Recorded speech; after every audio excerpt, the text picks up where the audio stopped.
Hey guys, it's Nemo again. Just want to say, hope you enjoy these new Tinder horror stories. Let us know what you think in the comments, and don't forget to like and subscribe as always. Now, let's get into the stories.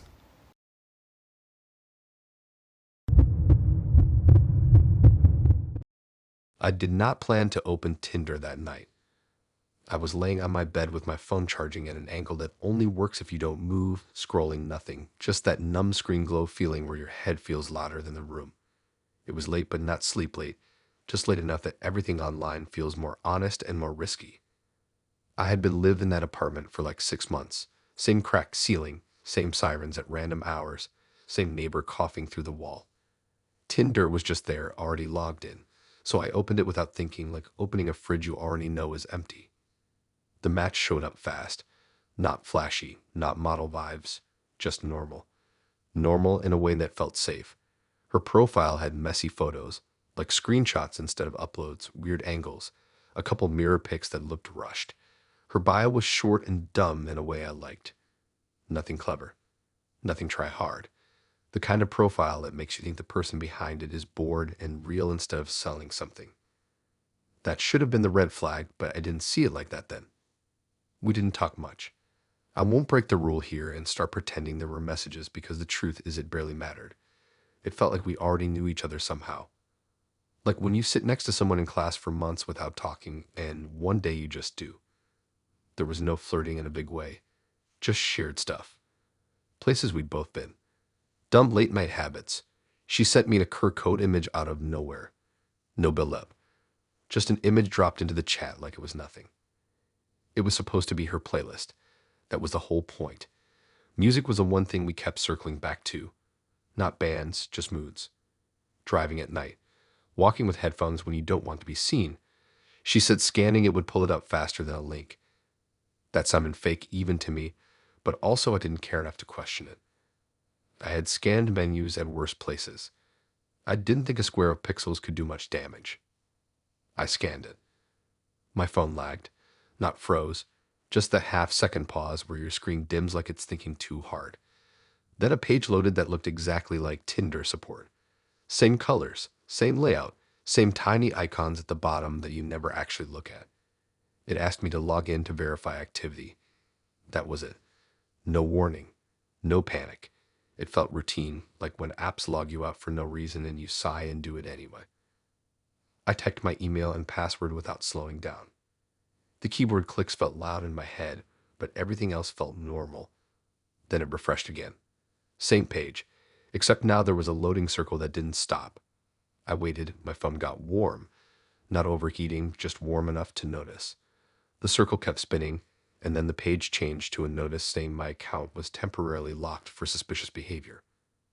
I laughed, like actually laughed alone in my room. I thought it was annoying but kind of funny. I tried to go back. Nothing. I closed the tab and opened Tinder again. It locked me out. When I tried to log back in, it said my account was under review and access was restricted. That's when my chest started feeling tight. Not panic, just pressure, like something heavy settling in. I checked my email. Nothing yet. I tried resetting my password. Reset email never came. I checked spam. Nothing. I checked again, still nothing. Then my phone buzzed. It was an email alert saying a new login was detected from a device I didn't recognize. Different state, different phone type. A minute later, another email came in saying my password had been changed. Then another saying my phone number was removed. It felt like watching dominoes fall, but I couldn't touch them. Everything was happening in order, and none of it needed me anymore. I went back to the support page through my browser history. The URL looked almost right, but not quite. Extra letters that blended together. I tried refreshing it, and this time it didn't load at all. Just a blank page, like it had never been there. My Tinder account was gone. Not deleted, not banned. Just locked out and hollowed. I tried using another email. It told me my device was flagged. I tried for my laptop. Same thing. Flagged. I checked my match list for notifications and her profile wouldn't load. It didn't say unmatched. It said profile unavailable. That stuck with me more than it should have. The next hour blurred. I was at reading emails, resetting passwords on everything I could remember. Social media, cloud storage, even dumb apps I hadn't opened in years. One by one, alerts kept coming. Login attempts, verification codes I didn't request. Settings changed. My phone number stopped working for some apps entirely. It felt like someone was walking through my digital house flipping switches while I stood outside watching lights turn off. What messed me up wasn't the money. There wasn't any. I didn't have cards saved anywhere important. It was the data, my photos, old messages, location history, contacts. Stuff I never thought about because it always just sat there quietly. Tinder had access to more than I realized. Photos I never sent to anyone. Drafts. Deleted messages that weren't really deleted. All of it suddenly felt exposed, like someone had read through my head without asking. I tried contacting real Tinder support, the real site, the real forums. Every response was automated. Days passed. I slept weird. Every vibration from my phone felt like another door opening somewhere. I stopped bringing it into the bathroom. I covered my laptop camera with tape even though I knew that wasn't how it worked. I started noticing ads that felt too specific. Places I'd thought about but never searched. Music I'd only played once at 3 in the morning. It could have been coincidence, but it didn't feel like it. One night I checked my old email address that I barely used anymore. Buried in spam was a message with no subject, no text, just an attachment. I didn't open it. I knew better by then. But the file name was a string of numbers that matched my old Tinder ID. I knew because I had once saved it in a note when I was trying to delete my account months back, and it never worked. Seeing that number again felt like someone tapping my shoulder in a crowd and whispering my name. I deleted the email, emptied trash, powered my phone off, sat in the dark for a while. The room felt different. Same walls, same ceiling crack, but heavier, like it remembered things I didn't want it to. I kept thinking about how normal it all started, how boring, how easy. No threats, no drama. Just a square image sent at the right time when my guard was low and my brain was soft. Weeks later, I got my Tinder account back, partially. Support said it was compromised through a third-party site and restored limited access. My matches were gone. My photos were gone. My bio was blank. The account felt like a shell that had been worn by someone else and handed back. I deleted it for real that time. Or at least I think I did. Every once in a while, I still see her codes in public. On tables, on flyers, on screens. I don't scan them anymore. Not because I'm smarter now. Just because my phone feels less like mine than it used to. Like it remembers something I can't undo. Sometimes late at night, I'll open my gallery and scroll just to make sure my photos are still there. Sometimes one takes a second longer to load, and my stomach drops even though nothing happens. I never heard from her again, or whoever it was. No follow-up, no message, no sign. That's the part that sticks. It wasn't personal. I was just a device at the right moment. A door that wasn't locked yet.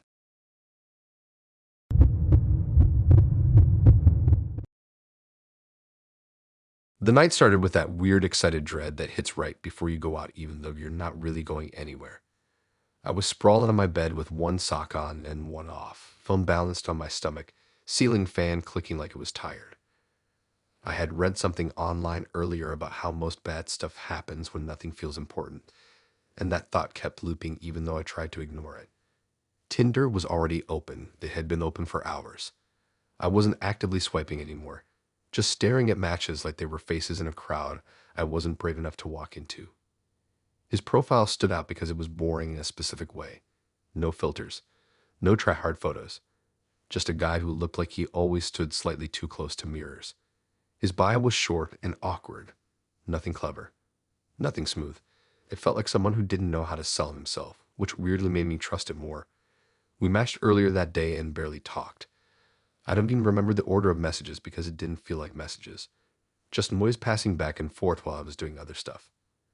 We decided to meet fast. Not a date, just grabbing something to drink near a strip of places that stay open too late. I told myself it was casual. I told myself I could leave any time. I told myself all the usual stuff people tell themselves right before something small turns into something heavy.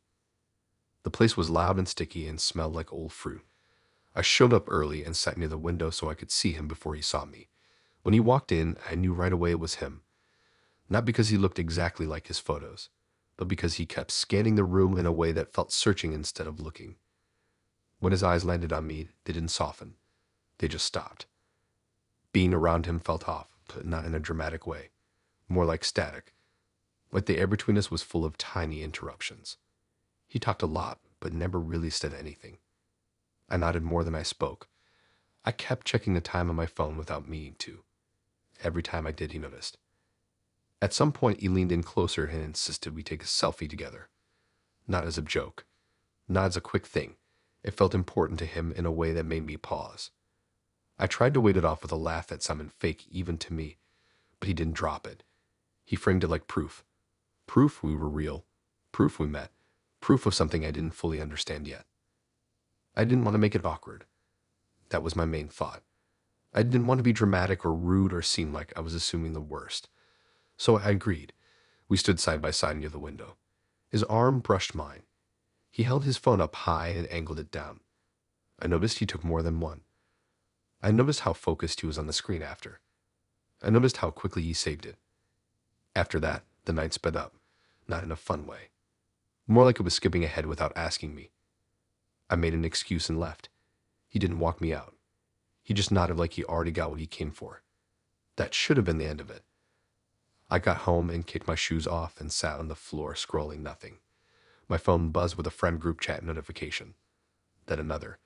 Then a dim from someone I barely knew from high school. Then another. My stomach dropped before I even opened anything because I could feel a pattern forming. The first message was a screenshot. A Facebook group post from a local page. One of those groups where people post about lost pets and weird neighbors and suspicious cars. The post had a blurry selfie attached.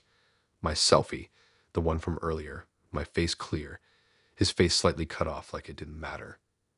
The caption asked if anyone had dealt with me before. I didn't understand it at first. My brain kept tripping over the words like they were wrong in the wrong order. I clicked the group. It was public. Tens of thousands of members. The comments were already filling up. Some people saying they didn't know me. Some saying they thought they recognized me. Some tagging friends. Some asking questions that felt invasive just by existing. I scrolled and scrolled even though every part of me wanted to throw my phone across the room. My name wasn't listed, but my face was. My city was implied. The timing was obvious. It felt like being pointed at in a crowd where everyone suddenly turns their head at once. I messaged him. Nothing. I checked Tinder. Unmatched. I searched his name on Facebook. Multiple profiles. All slightly different. All with photos that felt real enough to be dangerous. I reported the post. I reported the image. I filled out forms that asked me to explain why my own face was being used against me. The comments got worse as time passed. Not aggressive at first. Just curious. Curiosity can cut deeper than insults. People speculating. People guessing. People projecting stories onto a photo taken under bad lighting with my forced half smile frozen in place. Someone commented that I looked familiar from a gym. Another said maybe I was someone else they knew. It didn't matter. The group fed on guesses. I called a friend and tried to explain without crying. My voice kept breaking anyway. She told me to log off, to breathe, to wait. That advice made sense in theory, but not in my body. I felt like if I stopped watching it, it would grow faster, like mold in a dark room. An hour later, the post had been shared into another group. Then another. Screenshots escaped containment and floated around without context. People cropped the image. People circled my face. Someone zoomed in on my jacket and guessed where it was from. Someone else guessed my age like it was a game. I didn't sleep. I sat on my couch with all the lights on even though the windows were covered. My phone battery died twice. Every time I plugged it back in, there were more notifications. I felt exposed in a way that wasn't physical but still felt like someone had taken something off me without asking. By morning, the original post was gone, either deleted or removed. That didn't fix anything. The screenshots were still out there, floating, detached, impossible to chase. I called out of work. I stayed inside.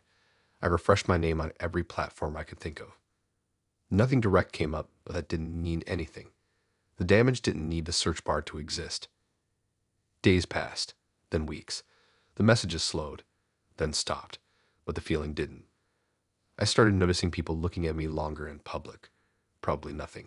Probably my brain. But once you've been placed in front of a crowd without consent, it's hard to unfeel that spotlight. I never heard from him again. No apology. No explanation. No slip up. It was like he dissolved right after pressing upload. Sometimes I think that was the whole point. The selfie wasn't a memory. It was a tool, something to pass around and discard. I still use Tinder sometimes, not like before. I don't be fast. I don't let people take photos. I don't appear in frames I don't control. Not because I learned a lesson or became wiser, just because that version of me is gone. The one who thought a picture was harmless. The one who thought nothing bad could happen in the space of an hour.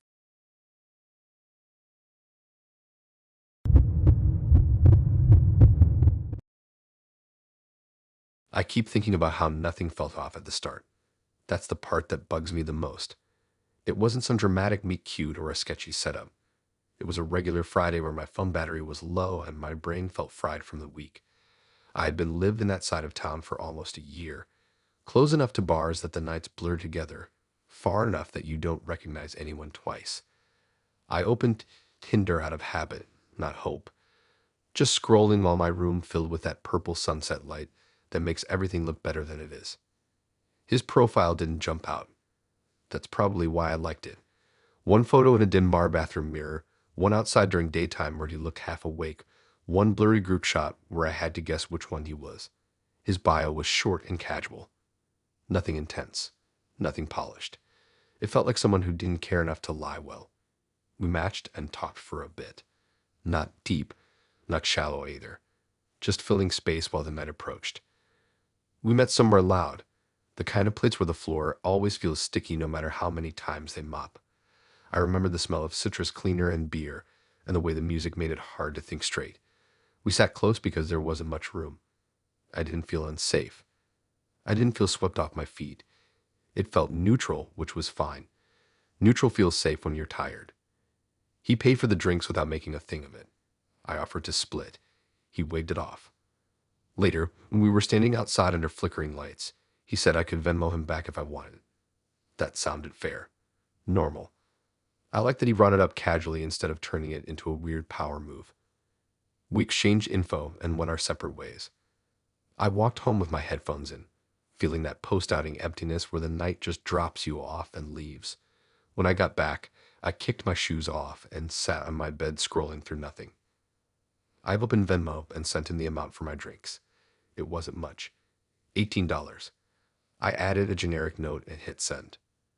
The payment went through, or at least that's what it looked like. The app spun for a second longer than usual, then showed completed. I didn't think about it again. I plugged my phone in and fell asleep with my lamp still on. My phone buzzed me awake an hour later. Not a text buzz. A different one. The kind that makes your chest tighten before your brain catches up. I grabbed it and squinted at the screen. Venmo notification, then another. Then my bank app lit up with alerts I didn't recognize. Multiple charges, small at first. $4, $7, then bigger ones, all pending, all labeled with names that meant nothing to me. The merchant names looked half real, half mashed together. My balance dropped fast enough that I felt dizzy sitting up. I opened Venmo. My sent payment still showed as completed. Nothing else looked wrong there. Then I opened my bank app again and refreshed. More charges appeared, all marked as linked to a connected account. Not my card directly. Something routed through Venmo. I locked my card. I froze my account. My hands were shaking, but my head felt weirdly clear, like my body was panicking on its own without asking permission.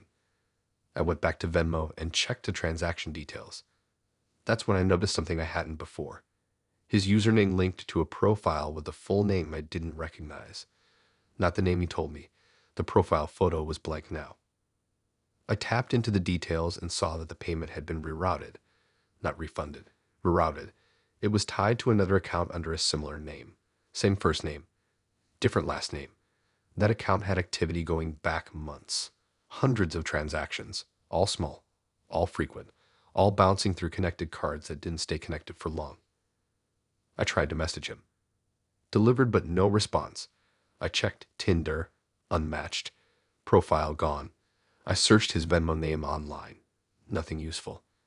I searched the name on the Shell account. That pulled up a sparse Facebook profile with no photos and a city listed 2 states away. The charges kept coming even after I locked everything. Some failed, some didn't.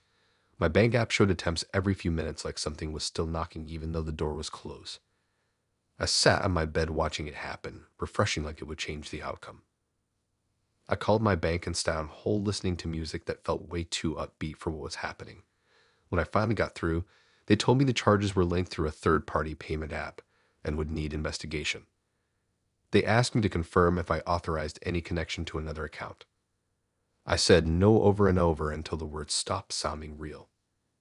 After the call, I went back to Venmo and dug deeper. I reading through settings I'd never looked at before. Buried under connections was a linked account I didn't recognize. It had been added minutes after I sent the payment. Same timestamp. Same minute, like it had been waiting. The account name matched the Shell profile. It was listed as authorized. I didn't authorize it. I removed it. The app asked me to confirm with a code sent to my email. I entered it. For a second, I thought that fixed it.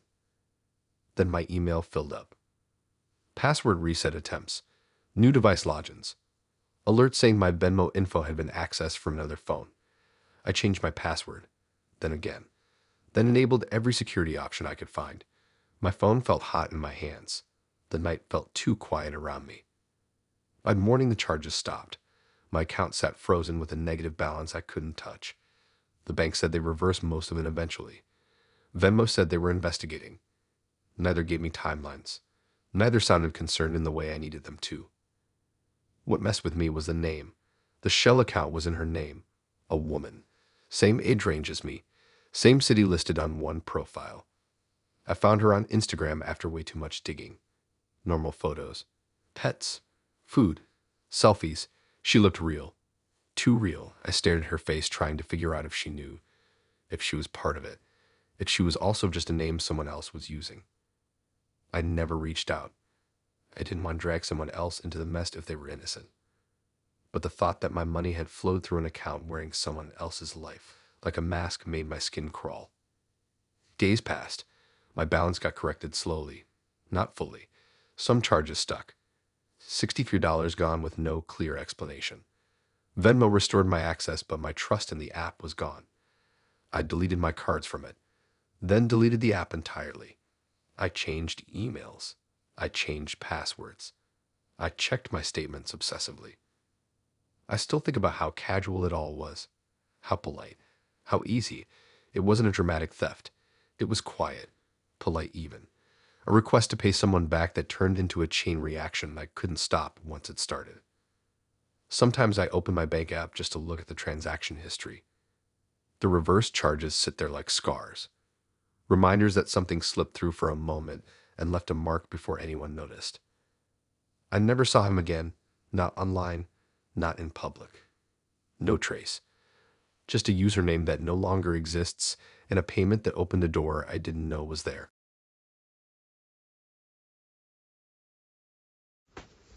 Hey guys, really sorry to disturb you, but if you're enjoying the stories up until this point, please smash that like button. That's all I'm asking for you guys.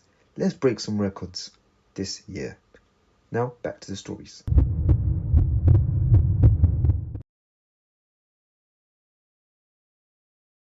I didn't wake up that morning thinking anything bad was coming. That's what sticks with me. I woke up in white because my phone alarm went off late and my room was cold even though it was supposed to be warm out. I was live in a place above a nail salon, so every morning smelled faintly like chemicals and burnt coffee. I rolled out of bed, checked my phone, and saw the Tinder notification blinking like it always did. Nothing special. Just another day where nothing big was supposed to happen. I had matched with him 2 days earlier. His profile wasn't flashy. It was clean in a boring way. Decent photos, normal smile, nothing that screamed fake or desperate. His bio was short and generic. I liked that. It felt low pressure. We talked enough to fill time, but not enough to build anything real yet. When he asked to meet, it didn't feel rushed. It felt like a natural next step, like checking off a box. We met in the afternoon, not night. That already made it feel safer in my head. It was a small cafe near a park, the kind of place with mismatched chairs and chalkboard menus that are always half smudged. I showed up early and sat outside because I hate being trapped inside if things get weird. I kept my phone on the table face down, like I always do when I'm pretending to be relaxed. When he arrived, nothing felt wrong. That's the part that messes with me the most. No bad vibe, no alarm bells. He looked like his photos, sounded normal, moved like a regular person. We ordered drinks and sat down and started talking about the usual stuff. Work, where we grew up, stupid habits. It felt easy in a way that made time pass without me noticing. I remember noticing small details instead of big ones. How he already knew which drink I'd picked before I said it. How he remembered random stuff I'd mentioned on Tinder that I'd already forgotten. How he watched people around us like he was counting exits without actually looking nervous. None of that felt dangerous on its own. Just mildly odd if I thought about it too long. We walked a bit after finishing our drinks. The park was busy. Kids running around, dogs pulling on leashes, couples laying on blankets pretending not to notice everyone else. I felt exposed but also comforted by how public it was. I kept telling myself that nothing bad happens in places like that. At least not fast. We sat on a low wall near a path and kept talking. My phone buzzed once, but I ignored it. I was mid-sentence about something dumb when he casually said my last name. Just dropped it in like it was nothing. Like it was a word he'd already used 100 times. My brain stalled. Not panic right away. More like lag. Like when an app freezes and you're not sure if it's broken yet. I replayed the sound of it in my head, trying to convince myself I misheard. But I hadn't. It was my last name. Not common. Not guessable. Not something you stumble into accidentally. I didn't correct him. I didn't ask how he knew it. My body went into autopilot. I nodded. I smiled slightly. I kept my tone steady. Inside, everything felt tilted. I went back through every message we'd exchanged. My last name was nowhere. My Tinder profile didn't link to anything. My Instagram wasn't connected. I was careful about that stuff. I always had been. I started noticing other things once that switch flipped. How he never asked my last name, but clearly knew it. How he referenced details about my neighborhood that I'd never mentioned. How he knew the layout of my building without me explaining it. Little facts that felt too aligned to be coincidences once you stacked them together. The rest of the date blurred. I laughed when it felt expected. I checked the time more than once. I told myself I could leave whenever. I kept looking for a clean exit that wouldn't feel suspicious. I didn't want to confront him there. Not in public. Not without knowing what I was dealing with. When I finally left, I walked fast, not running. Just fast enough that my thoughts couldn't catch up to my feet. I didn't look back. I didn't text him. I went straight home and locked my door even though it was the middle of the day. Once inside, I sat on my bed and stared at my wall. The silence felt loud. My phone buzzed again. This time I checked it. A message from him, acting normal. No mention of my name, no slip, nothing to explain what had just happened. I went full detective mode without meaning to. I searched his photos online. Reverse image search. Nothing. I searched his name. Multiple people with it. None that matched. I searched my own name first and last, like maybe I'd left some trail I forgot about. I did find things. Old stuff, comments, tags from years ago that I thought were buried. Information that felt harmless when it was spread out suddenly felt like breadcrumbs laid out in a line. What scared me wasn't that he knew my last name. It was how normal he made it sound, like he hadn't crossed a line, like it was expected knowledge. But the idea of privacy didn't even exist in his version of the world. Later that night, I got a notification that someone had viewed my LinkedIn profile, his name.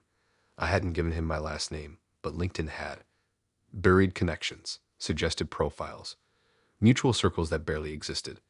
It felt like he pulled on a loose thread and kept pulling until something gave. I blocked him on Tinder, then on my phone, then anywhere I could find him. I thought that would be the end of it. I thought cutting the line would make everything snap back into place. It didn't. The next few days felt wrong. Not scary in the movie way, just off. I'd get ads that referenced places I'd been that week. Playlists suggested with titles that mirrored things I'd said out loud. A follow request from an account with no photo that used my last name in the username. I declined it. Another appeared the next day. Different account. Same pattern. I started out reading about data brokers at 3 in the morning. About how easy it is to stitch someone together from fragments. How names are just entry points, not secrets. It didn't comfort me. It made everything feel more exposed.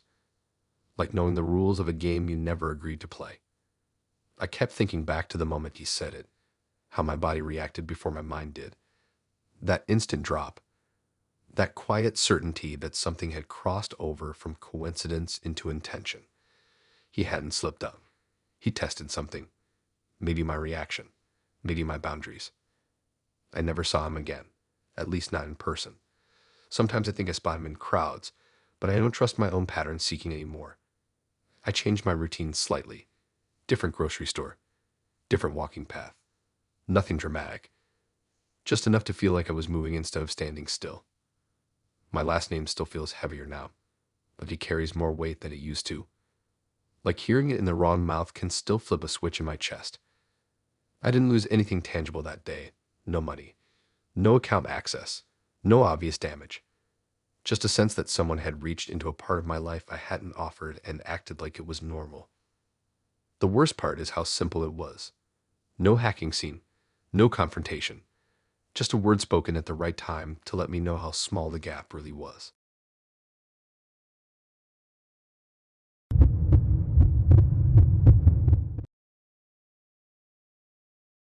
I didn't even feel lonely when it started. That's what's weird. I was fine. Tired, sure, but fine in that numb scrolling way where you're not sad enough to stop, not hopeful enough to care. It was late afternoon, gray light coming through my blinds, my room smelling like cold coffee and dust. I had been live here for almost 2 years and nothing ever changed. Not the view, not the noise, not the way my phone always felt heavier than it should. Tinder was open because it always was. I wasn't looking for anything specific. I just wanted something to move. Her profile felt calm. That's the best word for it. Not flashy, not dramatic. Just a face that looked relaxed, like she didn't need the app to work but was using it anyway. Her photos looked normal in a way that felt intentional. No filters. No big poses. Her bio was short and casual, almost careless. I matched without thinking and didn't even expect a response. She messaged first. It didn't feel like flirting. It felt like curiosity. She asked questions that weren't the usual surface stuff. Not deep either. Just specific, where I worked, how long I'd been there, whether I liked it. I answered without thinking much about it. It felt good to talk about real things instead of jokes that go nowhere. Over the next day, the questions kept coming. Not all at once. Spaced out enough that they didn't feel like an interview. She asked about my schedule, my commute, whether I lived alone. She asked about stress, about bills, about what I worried about when I couldn't sleep. It felt intimate in a way that made me lean in instead of pull back. At some point, the topic shifted to money, not in a blunt way. She didn't ask how much I made right away. She framed it like understanding, like she cared about stability. She asked how I budgeted, if I was good with savings, if I never messed up financially. I laughed about it first, but then I started answering for real.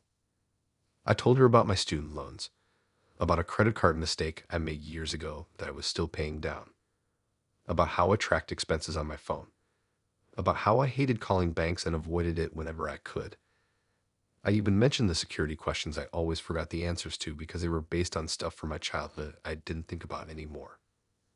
Looking back, that part makes my stomach feel hollow.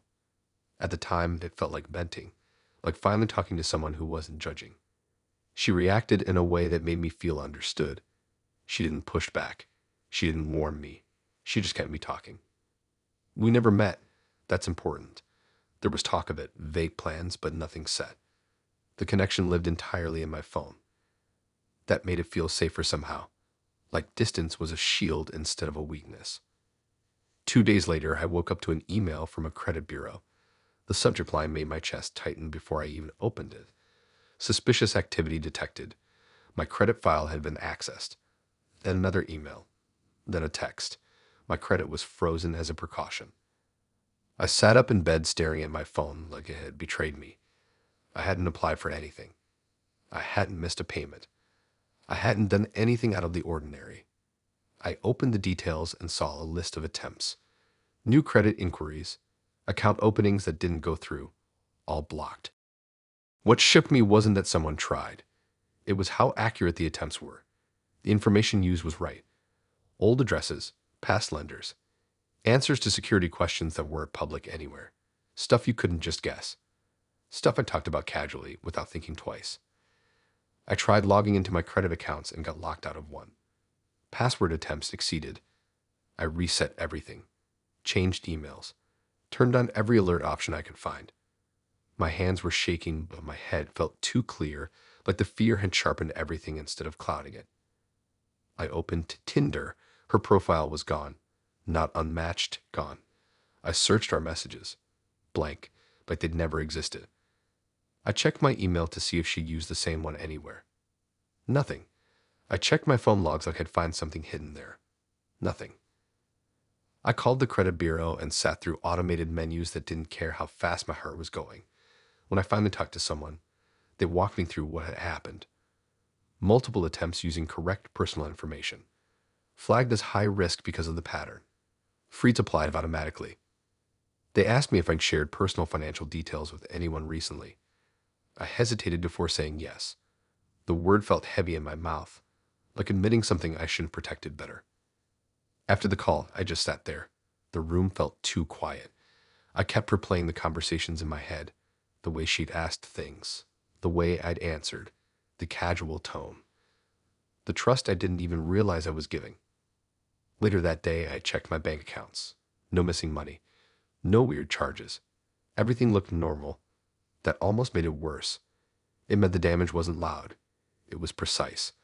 Someone had tried to build something using my name and stopped only because the system caught it. I spent the next few hours on the phone. Banks, credit bureaus, identity protection services I'd never thought I'd need. Each call blurred into the next. Each one asked me to confirm pieces of my life like they were puzzle parts laid out on a table. That night, I couldn't sleep. Every time my phone buzzed, my stomach dropped, even when it was nothing. I kept thinking about how easy it had been, how I hadn't been tricked with threats or urgency, just gentle questions at the right pace. The next morning, I got a notification that someone had attempted to change my address on file with a lender I hadn't used in years. Blocked again. Same pattern. Right answers. Wrong person. I started digging. Not hacking or anything dramatic. Just searching. I typed pieces of my own life into search engines to see what was out there. More than I expected. Old forum posts. Outdated profiles. Fragments that didn't mean much alone, but together formed a map. I thought about her questions again. How she'd circled back to certain topics. Childhood details. First job. The name of a street I grew up on. Things that sounded like small talk until you line them up next to a security form. I'd never heard from her again. No apology. No follow-up. No mistake message. Nothing. It was like she stepped into my life, copied what she needed, and stepped out without leaving footprints. A week later, I got confirmation that no new accounts had been successfully opened. The freeze held. The risk alerts slowed. But my credit stayed locked, like a door I didn't feel ready to open again. My phone still feels different now, heavier.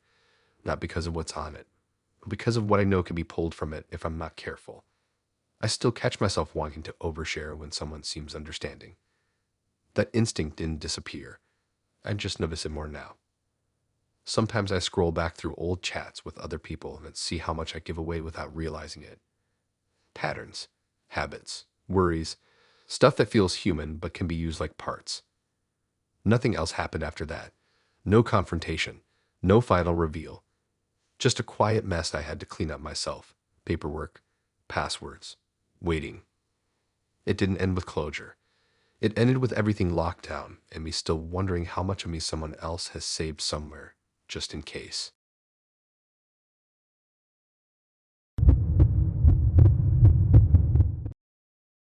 The first thing I remember is how quiet my phone felt that morning. Not silent, just empty. No notifications stacked up, no buzzing, no urgency. I was half awake, scrolling through nothing with one eye open, when Tinder loaded his match bubble, sat there like it had been waiting. I hadn't even planned to talk to anyone that day. I was supposed to clean my room, maybe go out later, maybe not. It was one of those days that didn't feel like it would matter. His profile was calm in a way that felt intentional. Not overly friendly, not distant either. His photos looked lived in, like they weren't taken for the app. A messy kitchen, a car interior, a blurry outdoor shot where you could barely see his face, but you could tell it was him. His bio didn't try to stand out. That made it stand out. I swiped without thinking and matched a few minutes later. We talked on and off all day. Nothing intense. Nothing flirty in a loud way. It felt like talking to someone who already knew the rhythm. He asked about my day. I asked about his. He remembered details without repeating them back like a trick. It felt smooth, too smooth, but I didn't have the energy to question it. By the second day, we were talking more. Not constantly, but enough that I noticed when his replies slowed. He asked about my routines.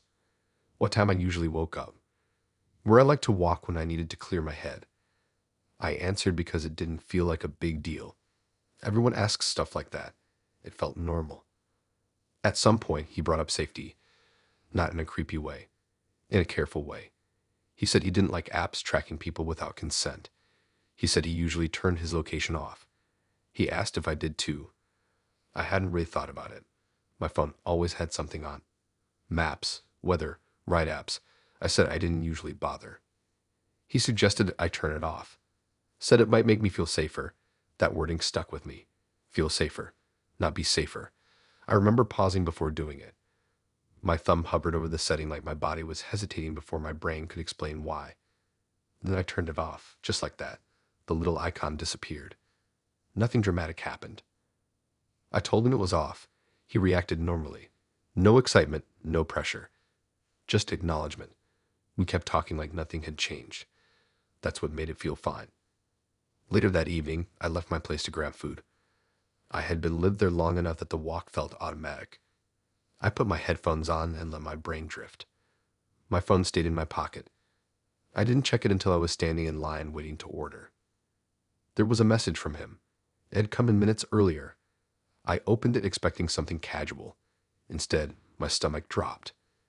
He mentioned the place I was standing in. Not directly, not by name. Just enough detail that it clicked instantly. The corner, the line, the wait time, stuff you wouldn't guess. Stuff you wouldn't say unless you were sure. My hands went cold. I looked around like I'd catch someone staring at me through a screen. Everyone looked normal. Bored, hungry, unaware. I typed and erased responses in my head without sending anything. I checked my location settings again, still off. I checked app permissions. Tinder didn't have access. Nothing obvious did. I left without ordering. Walked fast but not running. My heart felt loud in my ears. I kept my phone in my hand this time, watching the screen like it might move on its own. Another message came in while I was walking. More detail. My direction. How far I'd gone. Not exact addresses, but close enough that there was no denying it. I stopped in the middle of the sidewalk and just stood there. My brain tried to rationalize. Maybe coincidence. Maybe lucky guesses. Maybe I'd shared more than I remembered. But it didn't hold. The timing was too tight. The details too specific. I went straight home and locked the door behind me. I sat on my bed with my back against the wall and opened every setting on my phone. Location services. Bluetooth. Wi-Fi. Everything off. Airplane mode on. I waited. No messages came through with airplane mode on. That made sense. I turned it back off. A new message appeared almost immediately. He described my building. Not the address, not the name, the entrance, the stairs. Something I'd never mentioned. Something you'd only know if you'd been there or watched someone go in. My hand started shaking so bad I almost dropped my phone. I blocked him on Tinder, then on my phone, then everywhere I could find his name. I thought that would end it. It didn't. An hour later, I got a notification from a social app I barely used. A follow request. Blank profile. No photo. The username was a string of numbers, but the bio referenced my street in a way that felt like a joke I wasn't in on. I declined it. Another request came a few minutes later. Different account. Same pattern. I unplugged my router, turned my phone off completely, sat in the dark with my knees pulled up, listening to the building sounds I'd ignored 1,000 times before. Every footstep in the hallway felt louder. Every car outside felt closer. I didn't sleep. When morning came, the light felt wrong. Too normal, like the world hadn't gotten the memo that something had shifted. I spent the day checking everything. My car, my windows, my phone for apps I didn't recognize. Nothing obvious showed up. That almost made it worse. There was no clear source to fight against. No villain to point at. Just proof that someone could see me even when I thought I'd shut the blinds. I called a friend and told her everything except the worst parts. Saying it out loud made it feel real in a way I wasn't ready for. She told me to stay with her for a few days. I packed a bag without really thinking and left. That night at her place, I turned my phone back on. There were no new messages, no new requests, nothing. The silence felt heavy, like something waiting. The next day, I got an email from my phone provider about unusual network activity. Nothing specific, just enough to let me know something had been flagged. They suggested resetting my device, changing numbers, basic stuff that felt too small for what I was feeling. I did it anyway. New number, new passwords, reset everything. I watched my phone reboot like it was shedding a skin. I never heard from him again after that. No final message, no reveal, nothing. That's what sticks with me. He didn't need closure. He just needed me to know. Sometimes when I'm out walking, I still feel it. That sense that my movement is being mirrored somewhere else. I check my phone even when it's off. I don't use location services unless I have to. Even then, I feel exposed. The scariest part wasn't that he could track me. It was that he asked me to turn it off first. Like the control mattered more than the access. Like proving he didn't need permission was the whole point. It ended without drama. No confrontation. No proof I could show anyone that would make it sound real. Just a few messages burned into my memory and a sense that some doors don't close the way you think they do.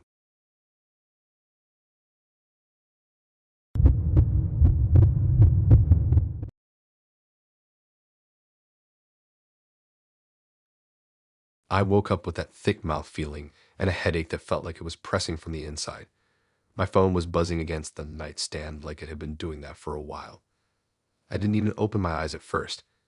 I just laid there trying to remember how the night ended. There were gaps, not full blackouts, just missing chunks, like someone had cut parts out of a movie and glued the rest together badly. My room smelled like old takeout and stale air. My shoes were still on. That's never a good sign. When I finally grabbed my phone, the screen was already lit up with notifications. Not the usual stuff. Not group chats or random app alerts. Tags, mentions, missed calls. My stomach dropped before my brain caught up. I sat up too fast, and the room tilted, then settled. The first thing I saw was a tag from an account I didn't follow. The thumbnail was a pause video. My face was right there. Blurry, tilted, mouth half open. The caption above it said men to avoid on Tinder. I stared at it like it wasn't real, like my phone had mixed up accounts, like it was showing me someone else's problem. Then I tapped it.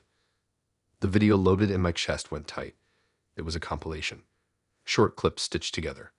All from the night before. Me laughing too loud. Me slurring words. Me leaning back in my chair with my eyes half closed. Angles I didn't recognize because they weren't from my phone. They were from hers. The comments were already piling up. People tagging friends. People adding jokes. People saying they recognized me. Someone mentioned my workplace. Someone else guessed my neighborhood. None of it felt slow. It felt like it had been waiting for me to wake up so it could start. I backed out of the app and tried to breathe. My hands were shaking. I could feel my heartbeat in my throat. I opened Tinder. Her profile was gone. Unmatched. Erased. I searched her username on other apps. Nothing solid. Just fragments. An old handle here. A private account there. No way to reach her directly. My head started replaying the night in pieces. How it started normal. How it felt easy at first. How she'd matched with me earlier that day and suggested meeting at a bar I already knew. Somewhere loud enough that you don't have to think too hard. I had been living in that area long enough that it felt safe. Familiar. Warring in a comforting way. She showed up smiling, already holding her phone like it was an extra limb. She was energetic in a way that pulled people in. Not intense, just encouraging. Every time I hesitated about another drink, she waved it off. Said it was early, said it was fine. Said she'd had way more before and was fine. I didn't want to seem stiff or uptight. I let the night roll. At some point, she started filming. Not obviously, not holding the phone up in my face. Just quick clips, little moments. She framed it like memories, like something funny to look back on. I remember noticing the phone lens pointed my way more than once, but my brain was already soft around the edges. Everything felt slower, heavier, easier to agree to. I remember her laughing. I remember thinking she was having fun. I remember thinking that was a good thing. I don't remember agreeing to be recorded. I don't remember saying no either. That's the part that makes it slippery. There was no clear line, just a slow blur into something I didn't recognize when I woke up. Back in the present, my phone kept buzzing. More tags, more messages. People I barely knew asking if that was me. Some checking in, some just curious. Curiosity felt worse than insults. Curiosity meant the video was working. I clicked back into it even though I knew I shouldn't. The title stayed the same. Men to avoid on Tinder. No explanation. No context. Just clips arranged to make me look like a mess. Not dangerous. Not criminal. Just embarrassing enough to stick. One clip showed me trying to stand and wobbling slightly. Another showed me saying something that didn't even sound like my voice. It was slurred and chopped, like the worst parts had been carefully selected. There was a moment where I rubbed my face and closed my eyes. I looked tired. I looked stupid. I looked like someone people would laugh at without guilt. The comments kept growing. Someone asked what I'd done. Someone replied with a guess. Someone else added their own story that didn't involve me at all, but fit the narrative well enough. It didn't matter what was true. The title did the work. I reported the video. The app said it would review it. I blocked the account. That didn't remove the tag.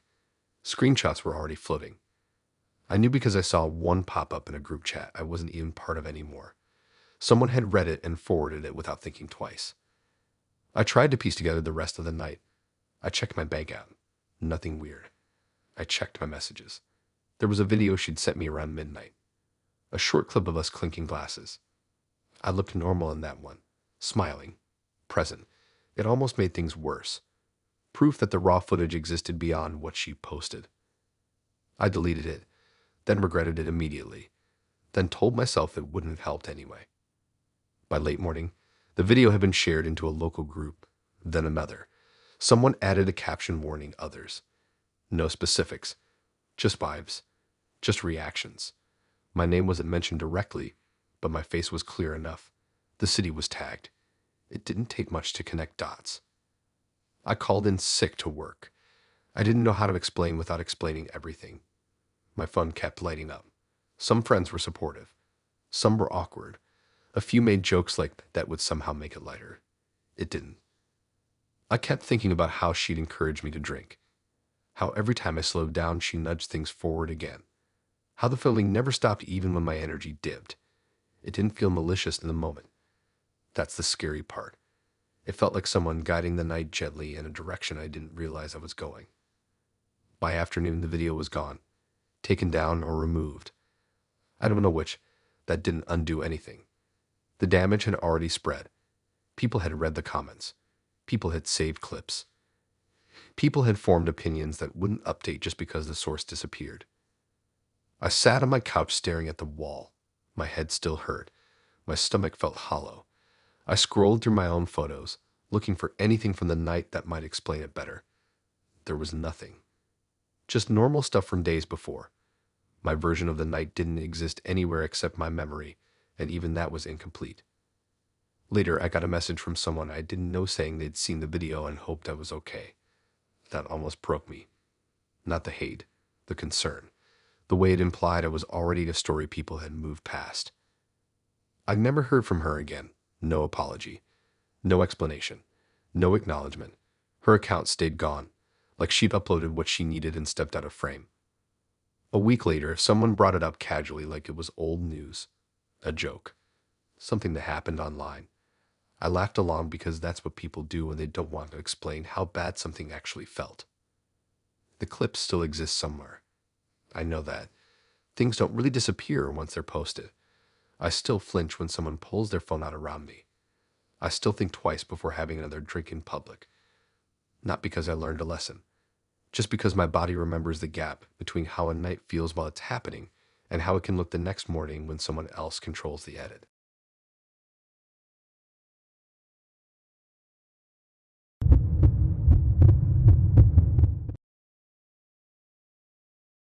The night didn't feel dangerous at first.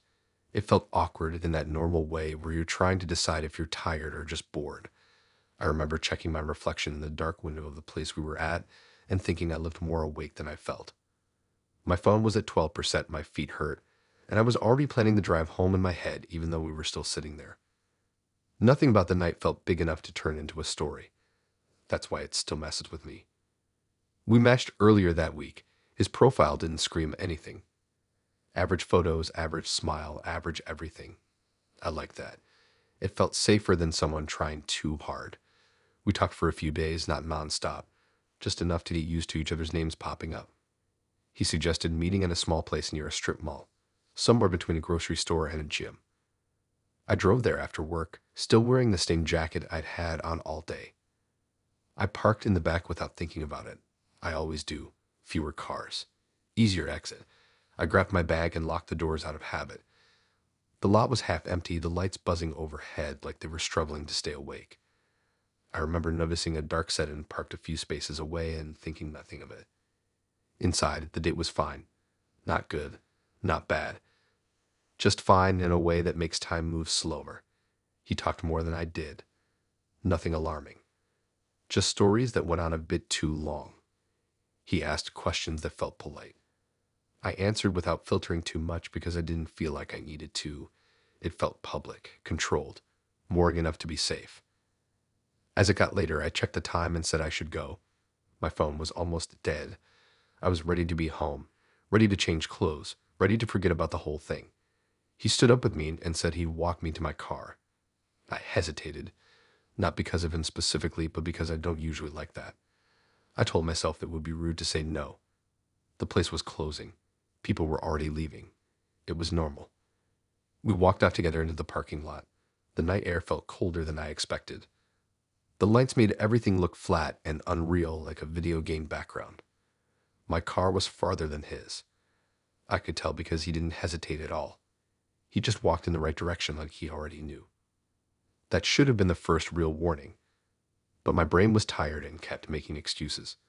Maybe I'd mentioned where I parked. Maybe it was obvious. Maybe I was just overthinking. We got closer and my car came into view. Before I could reach for my keys, he pulled out his phone. Not to call anyone. Not to check messages. He turned the screen toward me. It was a photo of my car.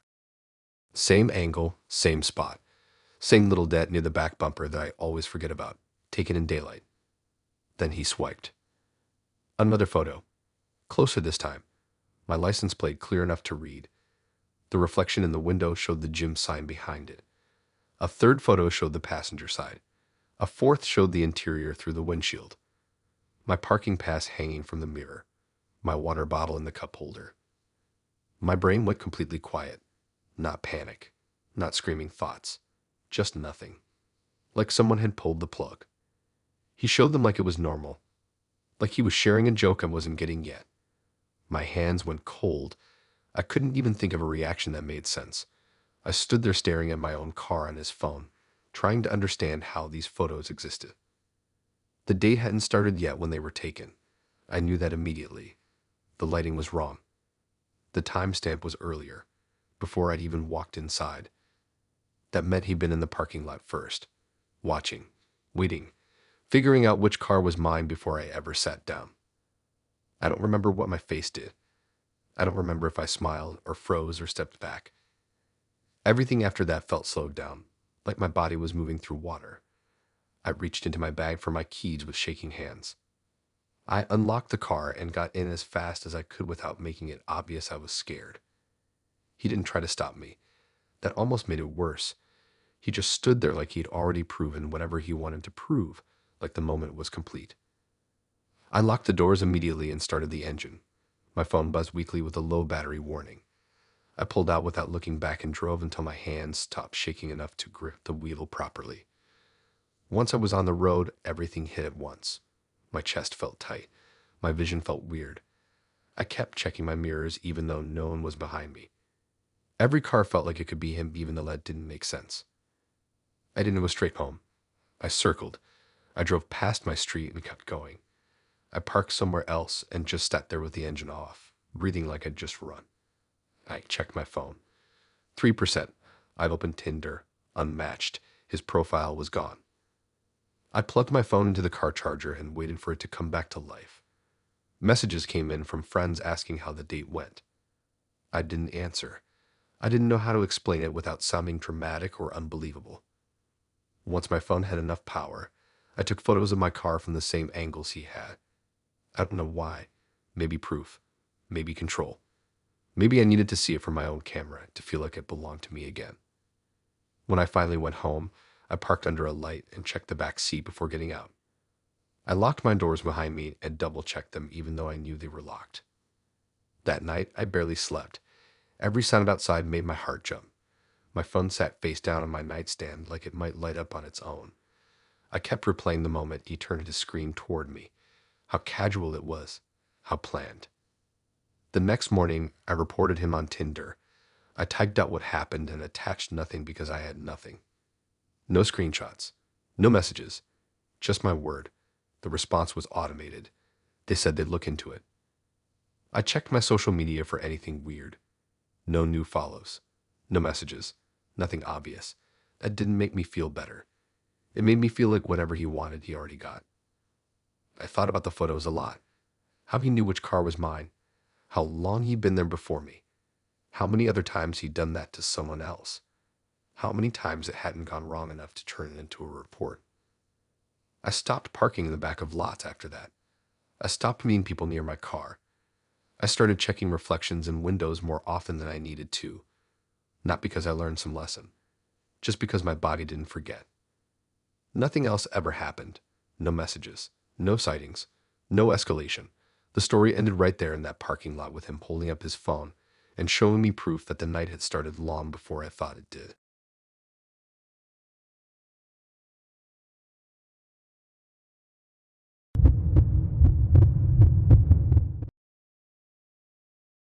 I used to think the worst thing Tinder could do was waste my time. Like you match, you talk, it fizzles, you move on, whatever. I didn't think an app could turn into a whole problem that followed you around when you close it. I didn't think my own profile could start acting like a separate person. If you told me that a year ago, I would have laughed and kept swiping. It started on a Sunday night when my room felt too small and my phone was at 9%. I live in this tiny place near a busy road, so there was always car noise and random shouting outside, like background audio that never turns off. I was bored enough to open Tinder again. Not hopeful bored, just restless bored. I matched with her pretty quick. Her profile felt different from the usual. It wasn't model perfect.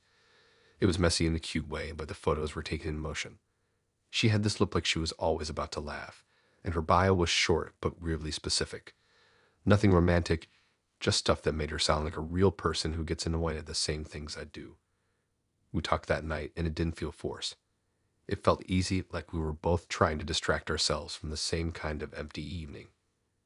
We met a couple days later at a little late-night diner, the kind with bright lights and cracked booths and a menu that's too big. It wasn't fancy. I liked that. It meant there was less pressure to pretend it was special. She showed up wearing a hoodie and looked even more normal in person, which should have been a green flag. We ate fries and talked about random stuff, then ended up walking around it after because neither of us wanted to go home yet. Nothing about her felt scary. That's the annoying part. She wasn't intense or aggressive. She didn't look like she was plotting something. She was just there, talking, laughing, checking her phone like everyone does. Then she brought up Tinder itself. She said her app was acting weird and she wanted to show me something. She said it was a bug and she didn't trust it, like it was hiding messages or not loading right. I didn't care about bugs. I barely update apps. But she made it sound urgent in a small way, like it was annoying her and she wanted to fix it right then. She held her phone out and asked me to log into my Tinder on her phone to compare what it looked like. Like if it was different on her device, she could prove something was broken. It was framed like a quick test. And honestly, it didn't sound crazy. People log into stuff on other devices all the time. I hesitated for maybe 2 seconds. Not enough to stop. Just enough to feel that tiny pressure in my stomach. Then I did it anyway because I didn't want to be the guy who thinks everything is a setup. I typed in my info. She turned her head away like she was being respectful, which made me trust it more. The app loaded my profile. Everything looked normal. Matches, messages to the usual. She scrolled a bit and pointed at some little thing, like a loading circle that wouldn't go away. She said that was the bug. She tapped around, went into settings, backed out, opened chats, closed them. I watched, but my brain was already drifting. It looked like normal app lag. Then she handed the phone back and I logged out. Or at least I thought I logged out. I remember hitting the button. I remember the screen changing. I remember thinking, okay, done, whatever. We went back to talking, then eventually went our separate ways. It felt like a normal date ending. Not amazing, not terrible. Just a night. 2 days later, I woke up to Tinder notifications. Not the normal kind. It was a bunch of them stacked, like my profile was busy while I slept. That happens sometimes if you've been swiping a lot, so at first I didn't care. I grabbed my phone, still half asleep, and opened the app. My inbox looked wrong. There were new chats I didn't recognize, and a couple old chats had fresh messages sent from me, except I didn't send them. I stared at the screen, trying to make it make sense. I thought maybe I read them wrong, but maybe they were old and the app was glitching. But the timestamps were recent. That morning, one was like 20 minutes ago. The messages were gross in a way that didn't sound like me. Not just cringe, but mean. Pushy. Weird. Like someone was trying to make me look desperate and rude at the same time. One chat had a message that sounded like a copy-paste pickup line from some sketchy page. Another one was just a bunch of emojis I would never use. Another one was a long paragraph that made it seem like I was obsessed with someone I barely talked to. My first reaction was denial. I refreshed the app. I closed it. Opened it again. The messages stayed. I checked my sent text to friends like maybe I was losing it. No, it was only Tinder. Then my phone buzzed with replies. Angry ones. Confused ones. One person unmatched me immediately. Another replied like I was some creep. And I just sat there on my bed with my blanket half off, feeling my face get hot, because I couldn't even explain it without sounding like I was lying. I changed my password right away. Then I turned on every security setting I could find. I logged out of all devices. It said it worked. It showed me a list of sessions and I hit log out. I felt relief for about 5 minutes. Then it happened again. A new message went out from my profile. Different chat this time. Different tone. Like whoever was doing it was testing what got reactions. My stomach sank. I wasn't just dealing with a one-time slip. Someone still had access. I checked my email for login alerts. Nothing. I checked my phone for weird apps. Nothing. I started thinking back to the diner, to her phone, to the moment I typed my login. It hit me like a delayed punch.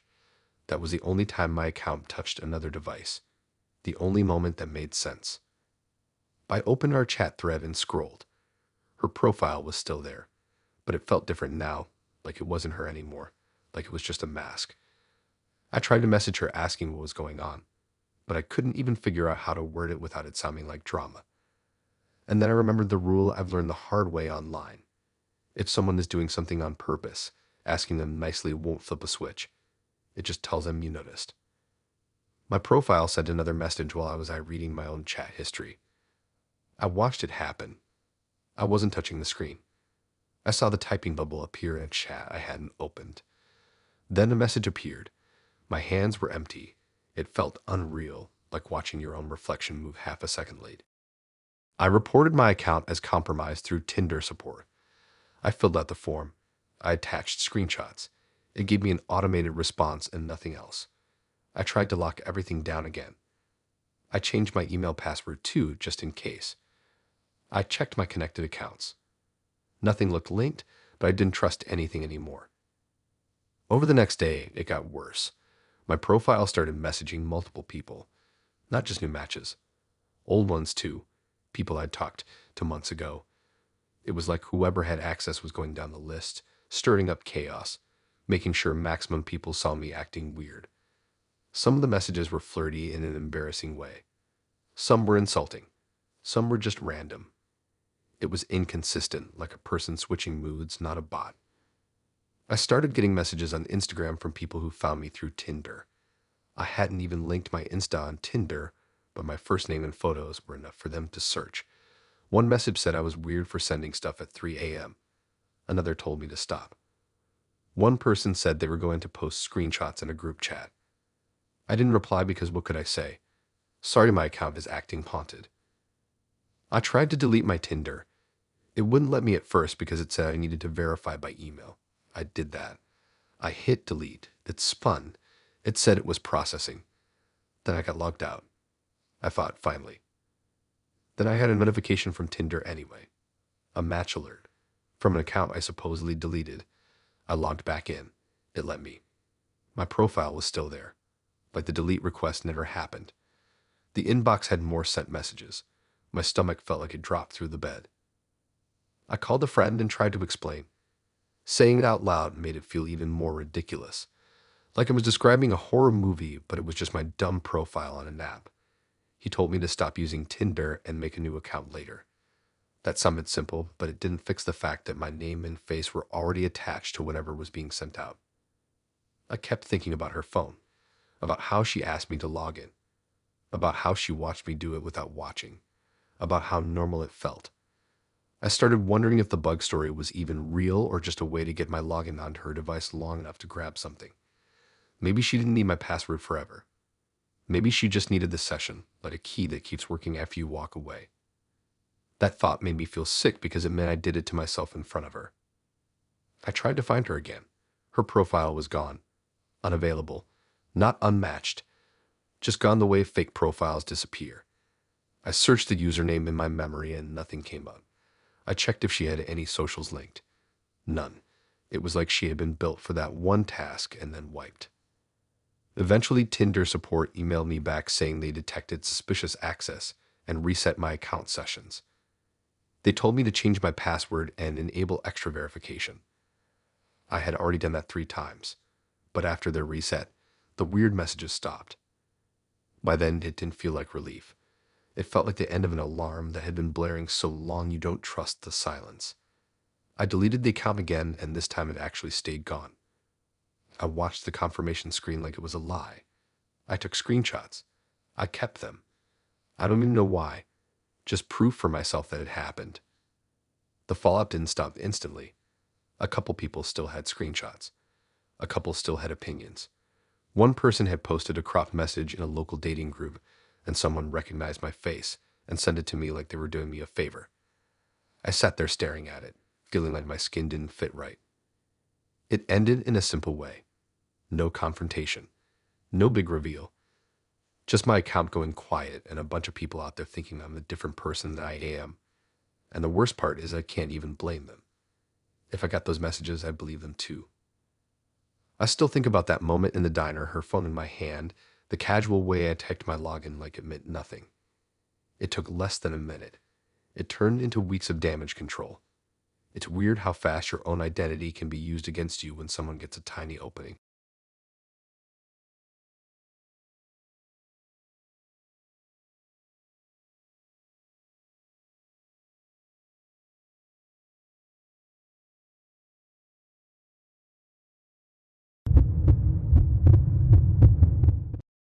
The first weird feeling hit before I even met him. It was one of those tiny internal pauses you ignore because nothing technically happened yet. I was standing in my bathroom, fixing my hair for the 3rd time, phone propped up on the sink playing music too quietly. I remember thinking this night already felt like it was being watched, even though I was alone. I brushed it off because I was tired and overthinking. That's what I always tell myself right before I regret not listening. We matched earlier that week. His profile felt loud but not aggressive. Lots of smiling photos, lots of captions that sounded like he liked attention. Not a deal breaker. Some people are just online like that. He messaged a lot, but not in a clingy way. Just constant. He reacted fast, always typing, always online. It felt like momentum instead of pressure, so I let it carry me. We met after work at a place close to my job. Not inside it, just nearby. I chose it because I didn't want to drive far and because it felt neutral. Public, easy exit. I had been living near there for a while, so the area felt familiar in a way that made me relax more than I should have. He was already there when I arrived, phone in his hand, screen glowing bright even in the low light. He hugged me like we already knew each other. I stiffened a little but let it pass. Inside, the place was busy enough that the noise blurred everything together. I liked that. It meant I didn't have to fill silence. Right away, I noticed he was filming. Not me directly. Just the table, the drinks, the lighting. Quick little clips. I assumed it was for his own memories or something. People post everything now. I didn't think I needed to comment on it.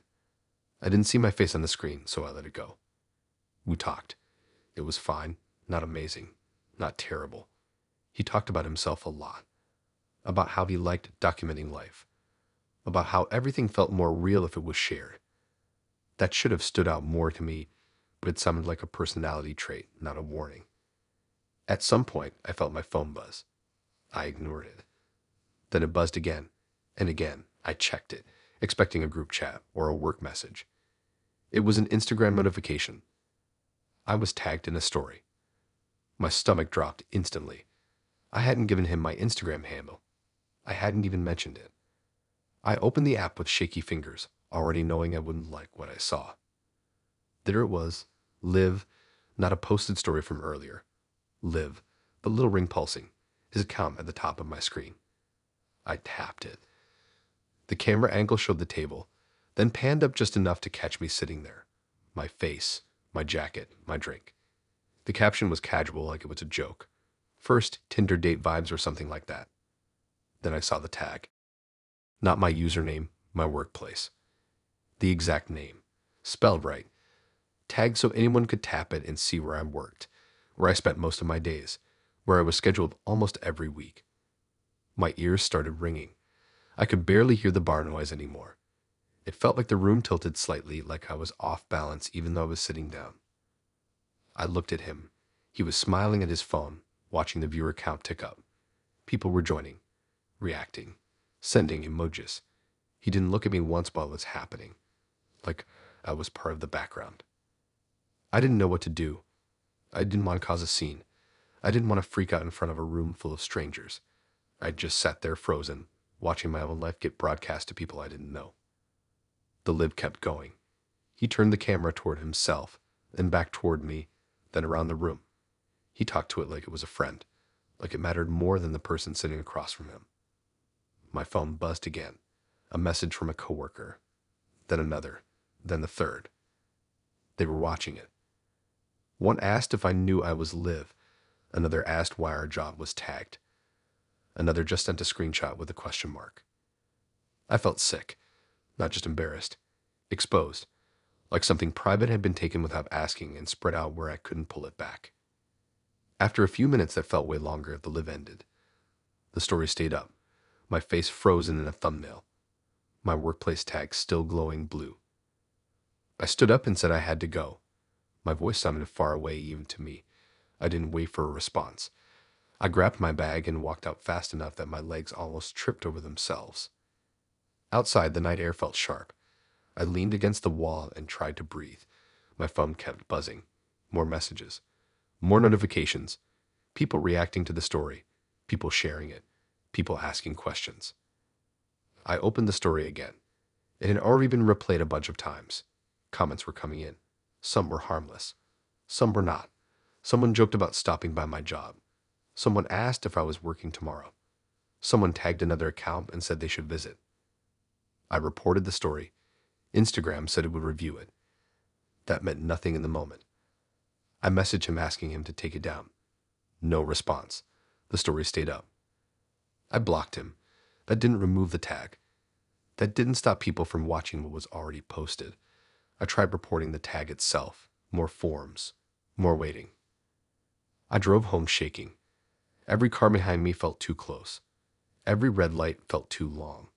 My phone battery dropped fast, and I kept checking it anyway like it could fix something. When I got home, I locked my door and slid down against it, sitting on the floor with my back to the wood. I watched the story views climb until it hit a number that made my chest feel tight. People I didn't know now knew where I worked. Some knew my face. Some knew I was out on a date that night. Some knew more than they should have. An hour later, the story was gone. Either he deleted it or Instagram finally took it down. I didn't get an explanation. No apology. No message. Nothing. Just gone like it never happened. But it did happen. The next day at work felt wrong. People looked at me differently. Not in a cruel way. In a curious way. Like they'd seen me somewhere they weren't supposed to. A manager pulled me aside and asked if everything was okay. Someone had seen the story and recognized the tag. They were concerned about safety, about attention, about strangers showing up. I had to explain without explaining. I had to keep it vague. I felt small standing there trying to downplay something that felt huge in my chest. For weeks after, I checked my surroundings constantly. Every time someone new walked into my workplace, my stomach tightened. I wondered if they were there because of that story, because of him, because of one stupid night where I didn't say no fast enough. I never heard from him again. His account went private, then disappeared, like he'd moved on to the next thing, the next moment, the next person. The worst part wasn't that he posted the date. It was that he tied it to my real life, my job, my routine, the place I couldn't just log out of. The night ended quietly. No confrontation, no dramatic scene. Just me alone on my floor with my phone lighting up and a feeling that something I worked hard to keep separate had been smashed together for views.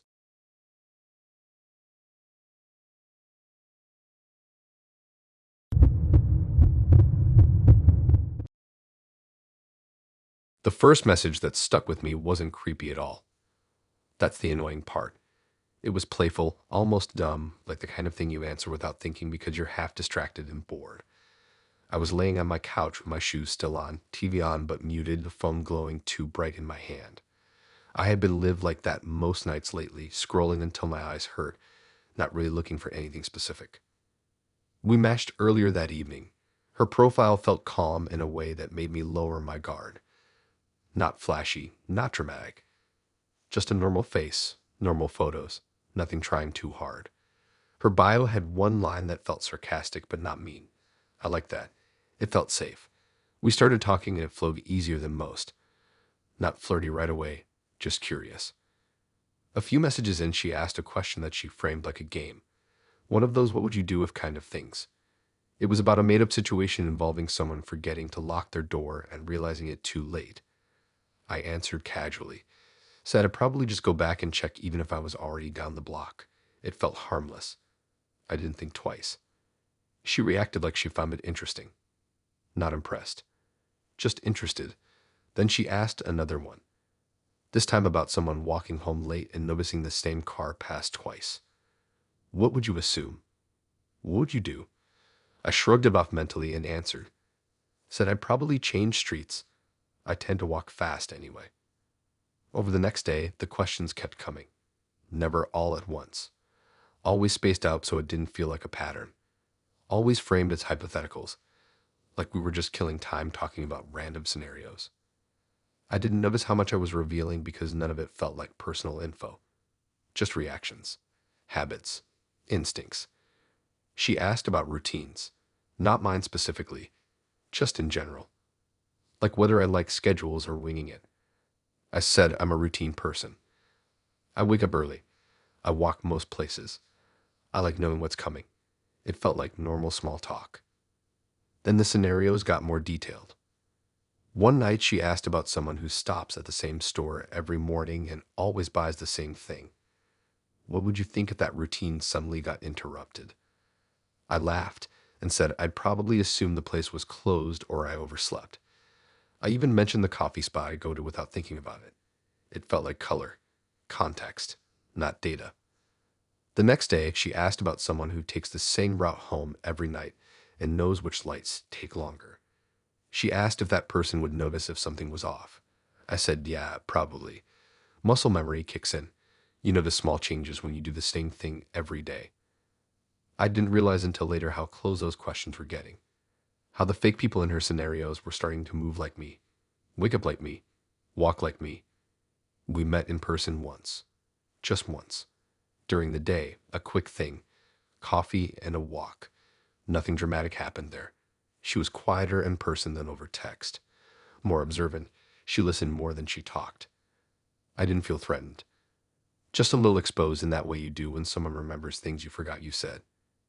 After that, we went back to messaging. The hypotheticals returned. She asked about apartment layouts. Not mine, just in general. Like whether someone would keep their bedroom door closed at night, whether they slept with lights on, whether they noticed sounds from outside or tuned them out. I answered honestly. Said I sleep with the door open. Said I live on the second floor. Said I get used to noise. I don't know why I answered. It felt like a conversation, not an interrogation. There was no pressure, no rush, no threat, just curiosity. Then one night she sent a longer scenario. She said imagine someone who leaves for work at the same time every morning, takes the stairs instead of the elevator, and always checks their phone at the bottom before stepping outside. She asked what the most vulnerable moment in that routine would be. I stared at my screen for a long time. My stomach felt tight in a way I couldn't explain yet. That wasn't generic anymore. That was specific, too specific. I do take the stairs. I do check my phone at the bottom. I had mentioned that offhand earlier in the week when talking about being half awake in the mornings. I didn't answer right away. I told myself I was being dramatic. Coincidence stacks up when you're looking for patterns. I finally replied with something vague. Said routines are predictable, but people adapt. Tried to steer it away. She didn't push. She just reacted like it was interesting and moved on. That almost made it worse. Like she got what she needed and didn't need to ask more. Over the next 2 days, the scenarios kept aligning. Times, places, movements. She asked about someone who parks on the street instead of a lot. About someone who leaves their blinds half open. About someone who forgets to lock their car sometimes. All framed as thought experiments. All things I had casually mentioned before. I started paying attention to my surroundings more, not because something happened, but because the idea of it had been planted. I noticed how quiet my hallway was at night, how predictable my schedule really was, how easy it would be for someone to map it out just by listening. I checked her profile again. Nothing new. No clues. No red flags I could point to. Just a normal-looking person with a normal-looking life. I tried to find her on other apps. Nothing solid. Private accounts. Minimal info. One night, she sent a scenario that finally broke through my denial. She described someone waking up early, grabbing keys from a bowl by the door, stepping into a hallway that always smells faintly like cleaner, and locking up behind them without really looking around. She asked what that person would do if they felt washed for the first time. My chest went cold. The hallway smell detail wasn't something I had ever said, but it was true. Our building always smells like cleaner in the mornings. It's something you don't notice unless you're there. I didn't answer. My hands were shaking slightly, and I hated that. I sat there staring at the message, feeling like my phone was heavier than usual. A few minutes later, another message came in. She said it was just a random thought. Said she reads a lot of crime stuff and likes thinking about psychology. That should have made me feel better. It didn't. It felt like a cover, not an explanation. I blocked her that night. No warning. No confrontation. I didn't want answers. I wanted distance. For a day, nothing happened. I slept badly, but nothing changed. Then the next morning, as I was leaving my apartment, I noticed something off. The stairwell light on my floor was on. It's always off in the mornings. Maintenance usually turns it off overnight. I froze for a second, keys in my hand, heart pounding. It could have been nothing. Probably was nothing. But my brain went straight back to her questions. The way she described the stairs, the timing, the routine. I walked slower than usual. I looked around more. Nothing was there. No one. Just a quiet building doing what buildings do. Later that day, I got a notification from Tinder. A new match. It was her. Same photos. Same name. New account. My stomach dropped. I didn't open it. I didn't swipe. I just stared at the notification until it disappeared. That night, I changed my routine. Took a different route. Left at a different time. Locked everything twice. I felt stupid doing it, but I did it anyway. Nothing happened after that. No messages, no sightings, no proof that anything was ever going to happen. Just that slow realization that someone had been building a picture of my life piece by piece, using my own words. I never thought about if she meant harm, or if she just liked control, or if she was playing some long game that never finished. What stuck with me wasn't fear in the moment. It was the way the questions were wired, how I thought about my own habits. Even now, sometimes I catch myself answering a hypothetical in my head and stopping halfway through, wondering who's asking, wondering why.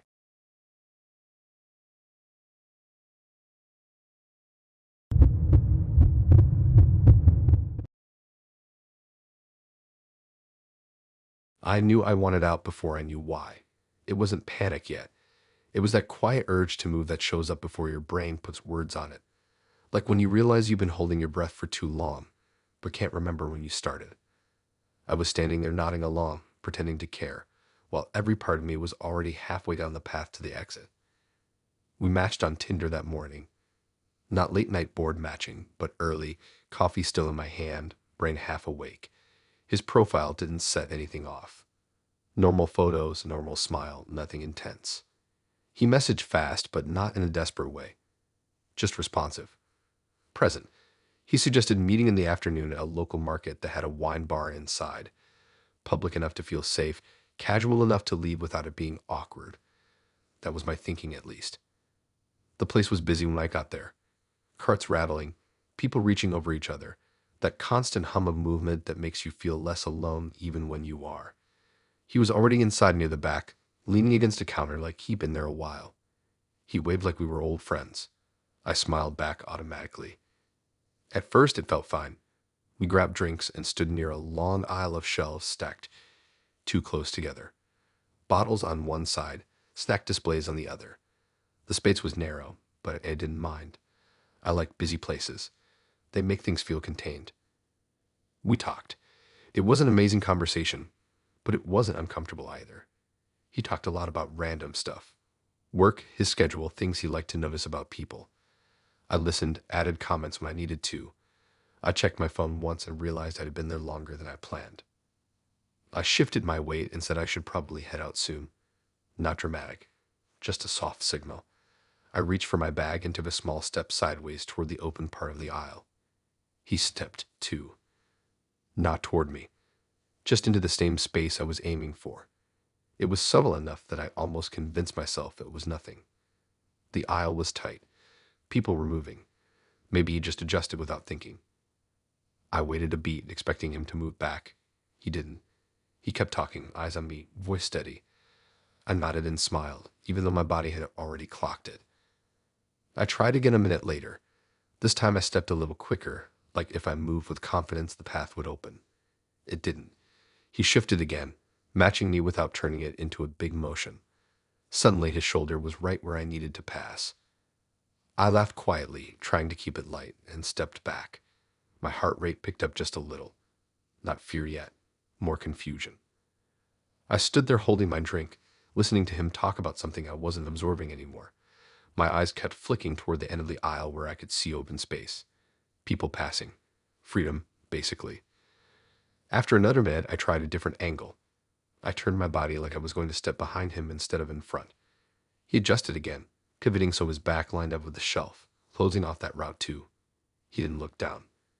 Didn't acknowledge the movement. Just kept talking like nothing had changed. That's when my stomach dropped. Because once is nothing. Twice can be coincidence. 3 times it's a pattern. I stopped moving. Just stood there, drink in my hand, face neutral. I waited to see if he'd notice. If he'd step aside once he realized I wasn't engaging the same way anymore. He didn't. I felt trapped in a way that didn't make sense on paper. We were in public, surrounded by people. No one was touching me. Nothing loud or dramatic was happening, but my body knew I couldn't leave without him allowing it. I sat my drink down on a nearby ledge and tried again. This time I pushed my bag higher on my shoulder and stepped forward without hesitation. He moved instantly. It was almost impressive how smooth it was, like he practiced it, like he knew exactly how much space to take up without making it obvious. His body filled the aisle just enough that I'd have to squeeze past him to get out. He kept talking. Same tone, same pace, like he genuinely didn't notice I was trying to go anywhere. My chest felt tight now. My hands were cold. I could hear my own heartbeat in my ears. I looked around, hoping someone would glance our way, but no one was paying attention. To anyone else, it probably looked like two people chatting in a crowded store. I stepped back again, slower this time. My legs felt heavy. I hated that I was sitting back down into the situation instead of forcing my way out. But politeness is a strong trap, stronger than people admit. I waited, nodding along, barely hearing him. My brain was running through options. Push past him and risk him reacting. Raise my voice and draw attention. Wait for someone else to walk through and create an opening. I checked my phone under the shelf, pretending to read a message. My hands were shaking enough that I almost dropped it. After a few minutes, I stood up again. This time I moved my chair slightly, creating noise. I wanted him to notice. I wanted something to break the pattern. He stepped sideways again, blocking me without looking at me. His body language stayed relaxed, like this was the most natural thing in the world. That was the moment I felt truly stuck.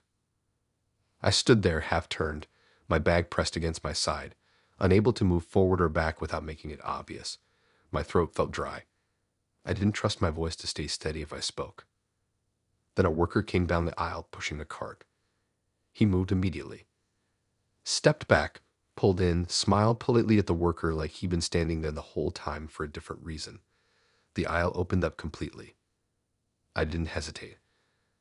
I slipped past him fast, barely missing the cart, and walked straight toward the front of the store. I didn't look back. I didn't slow down. My legs felt like they were buzzing, like they'd been waiting for permission to move.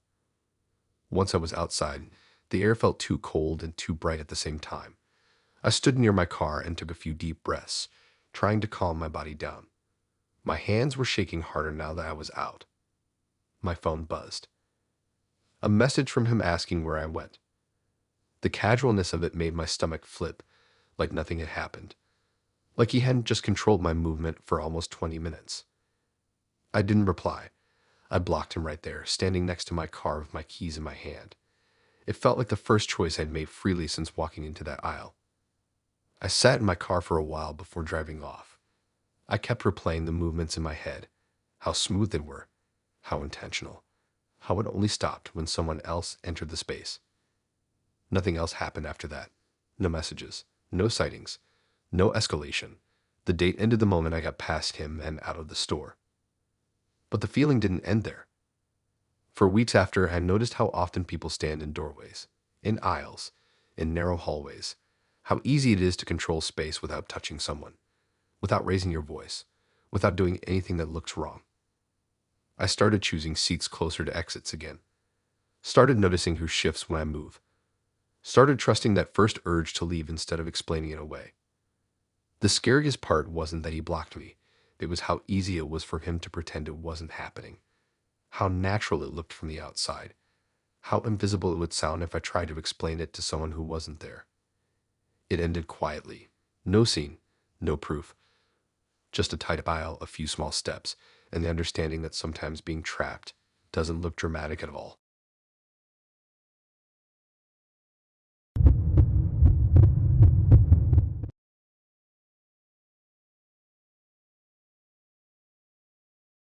I thought the worst part would be realizing I was being watched.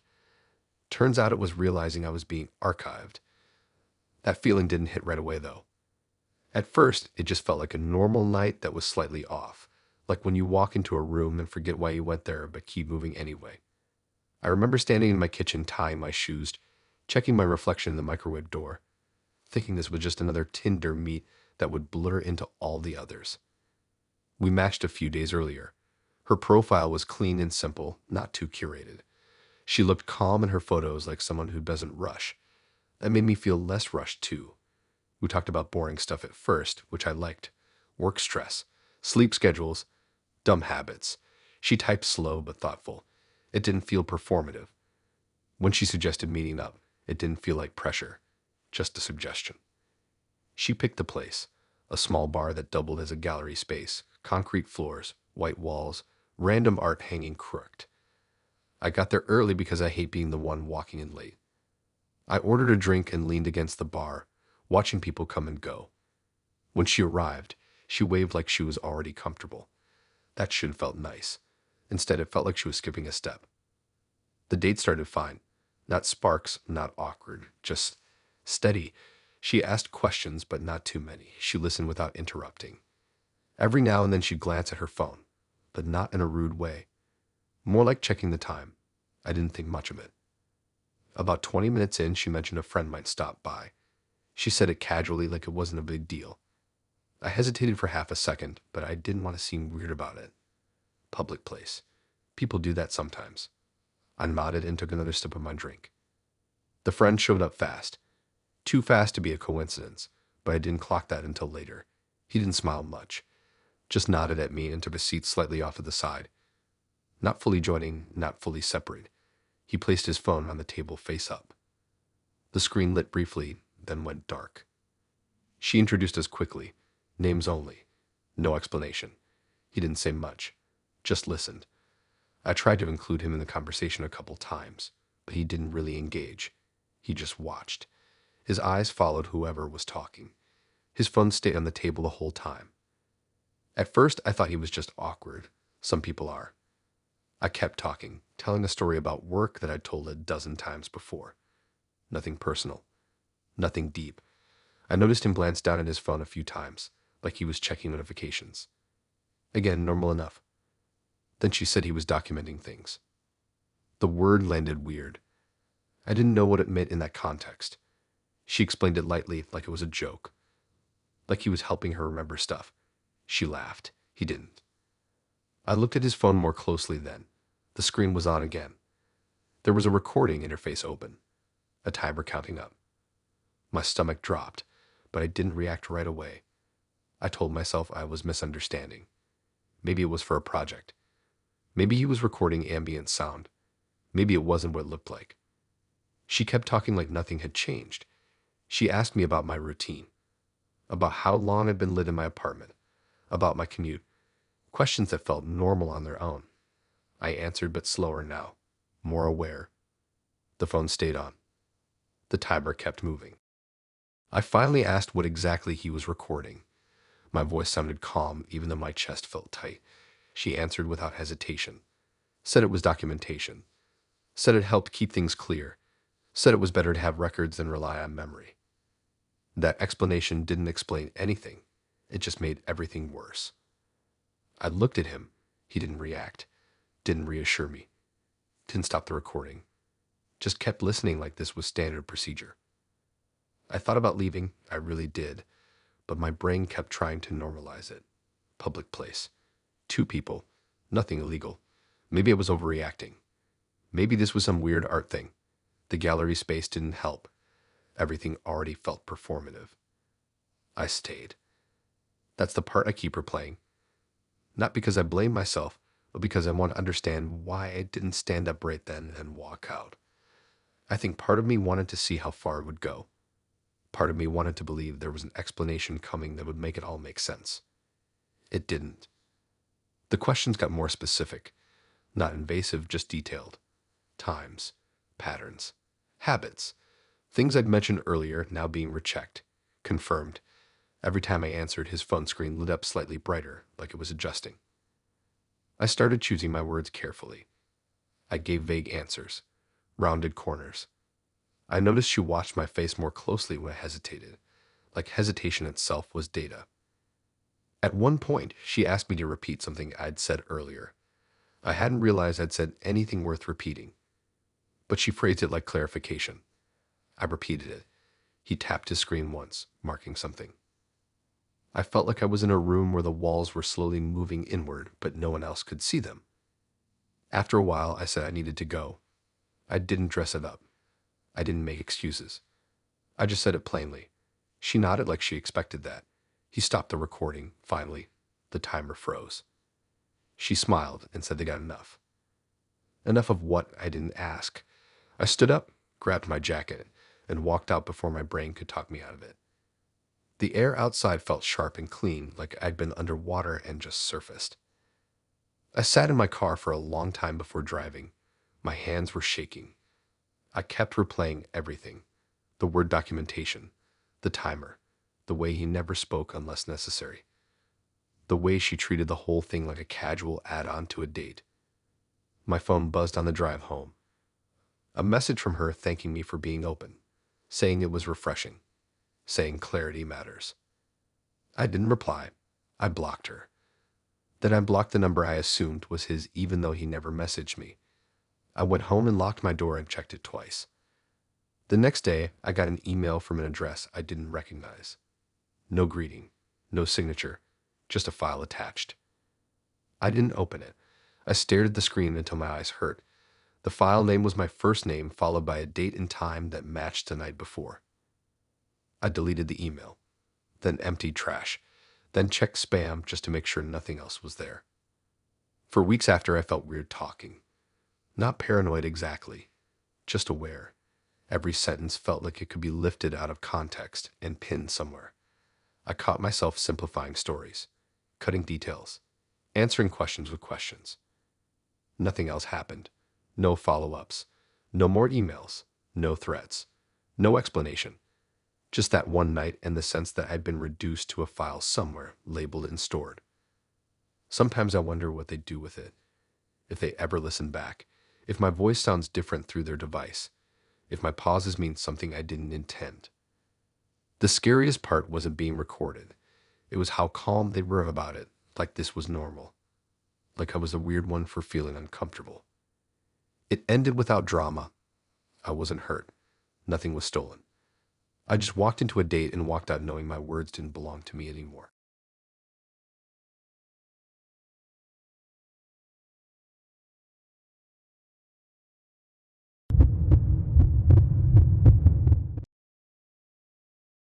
I knew something was wrong before I could explain it.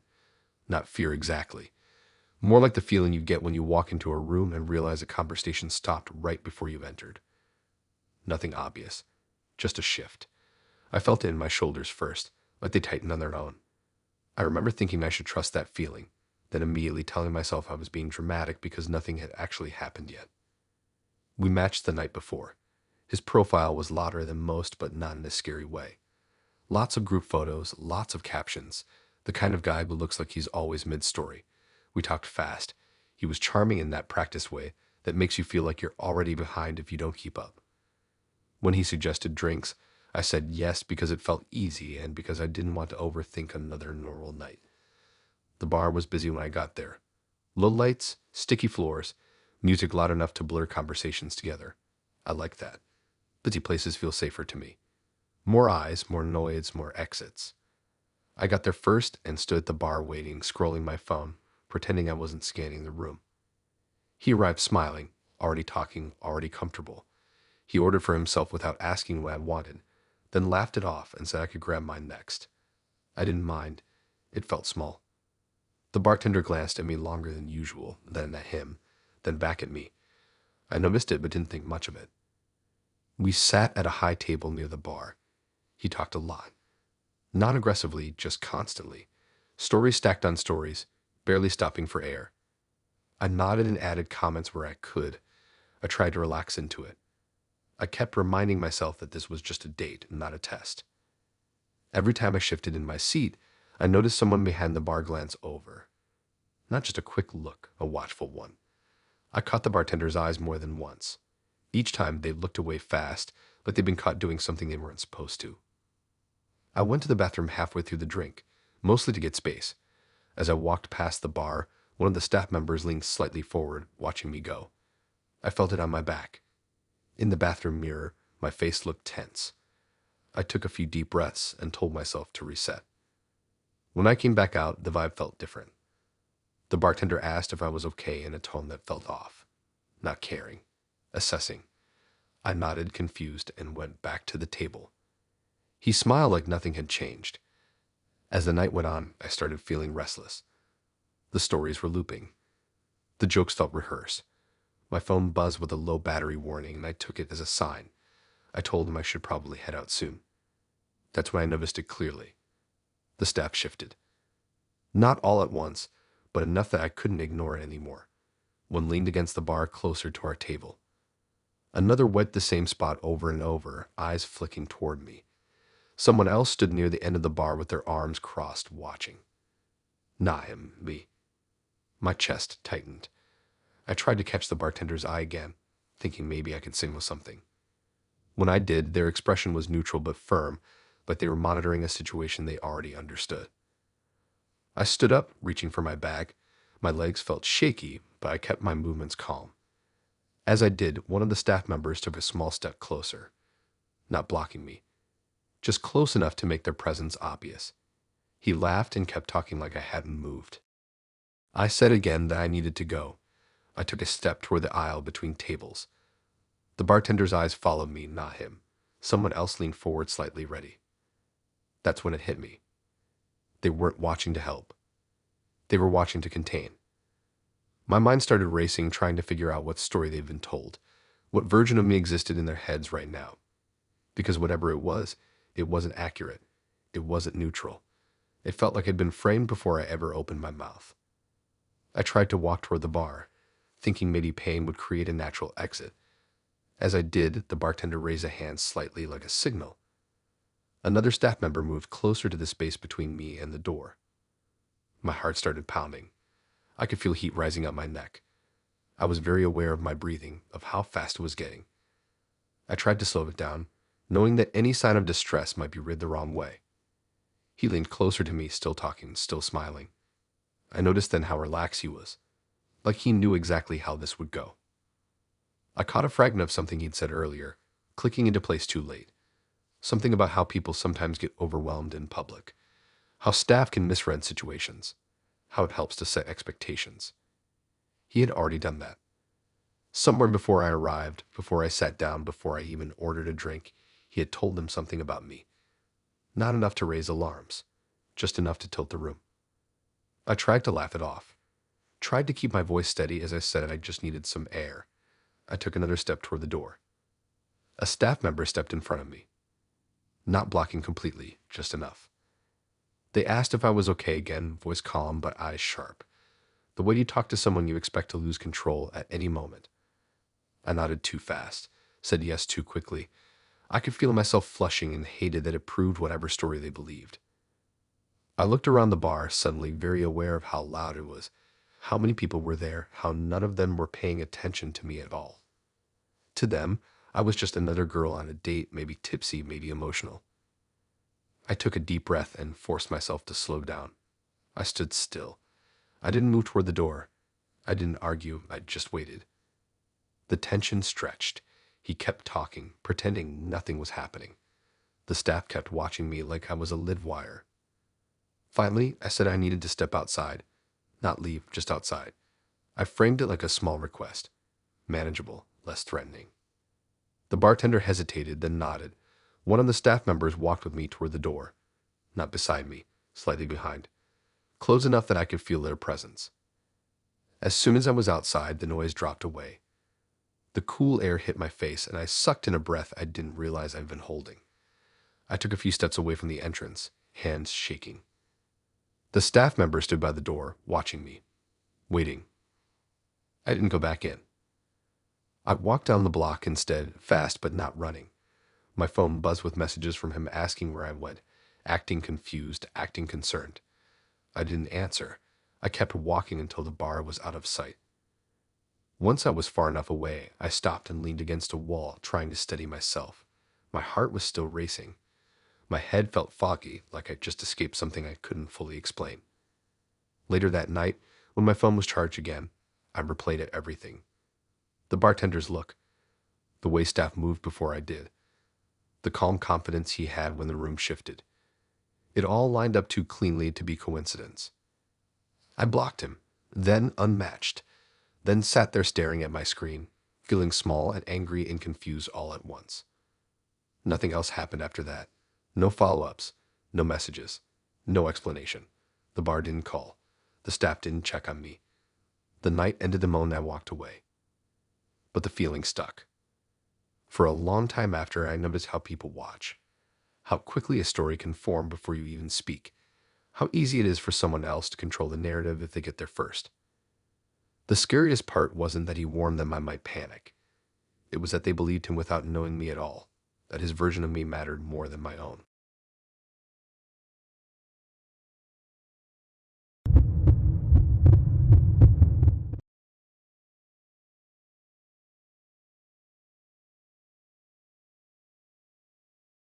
I didn't realize I was being tested until I was already failing.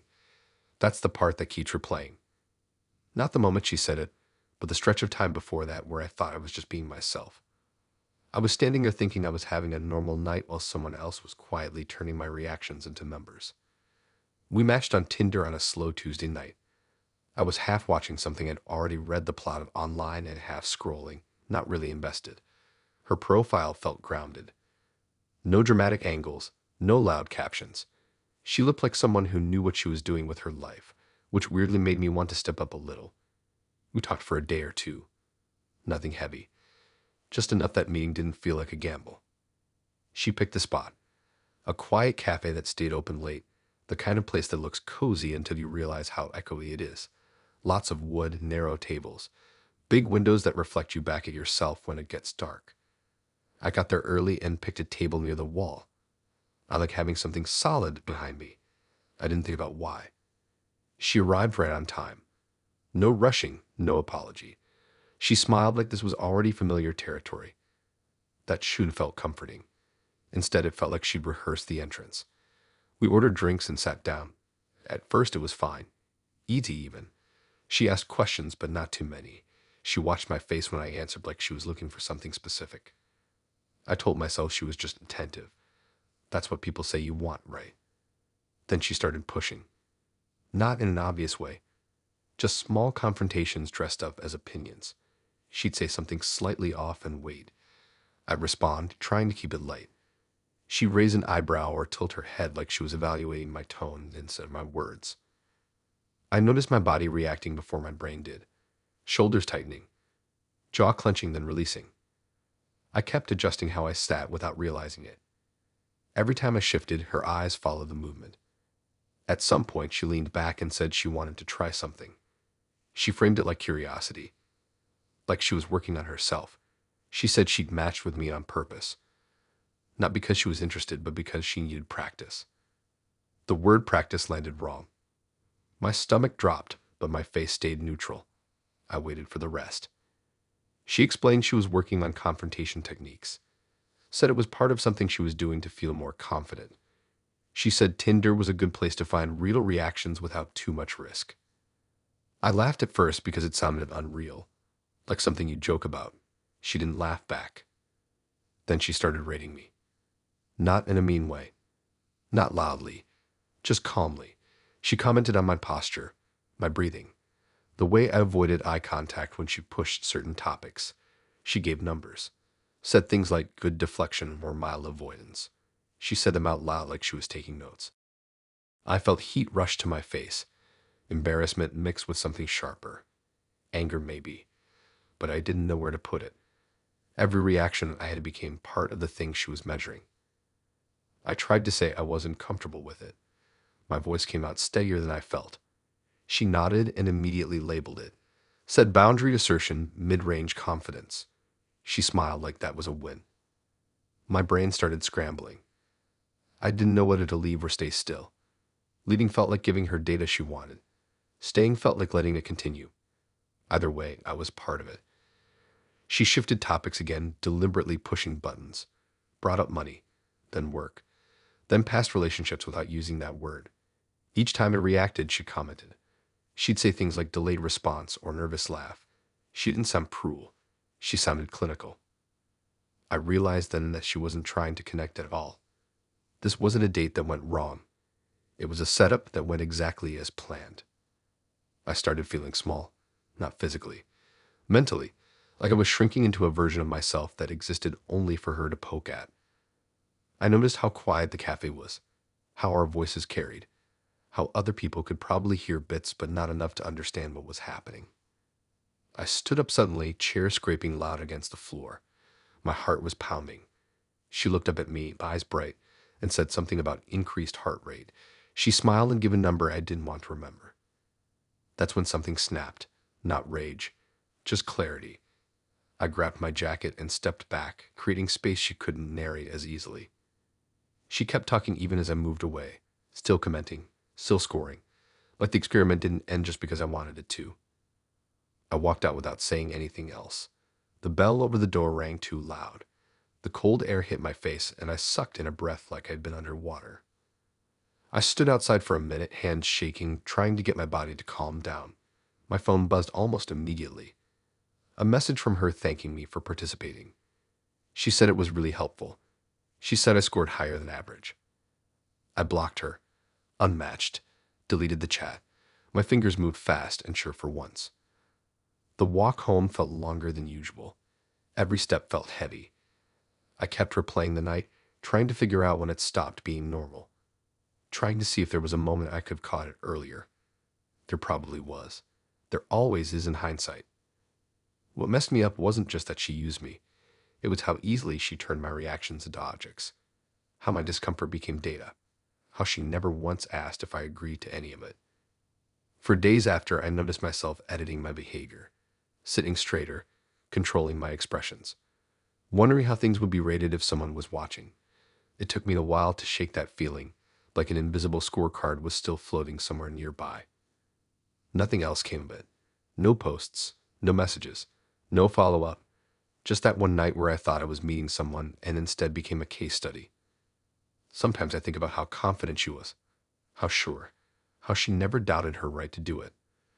That's the part that still makes my skin crawl. Not the confrontation itself, but the way it was framed as self-improvement, like that made it okay. It ended simply. I left. She stayed. The world kept moving. But I still catch myself sometimes, mid-conversation with someone new, wondering if they're listening to me or measuring me.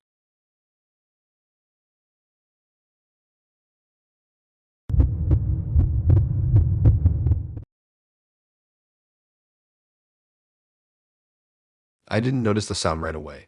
That's the part that messes with me. It wasn't loud. It wasn't dramatic. Just a soft click mixed into the background noise of the place, like a glass being set down or a chair shifting.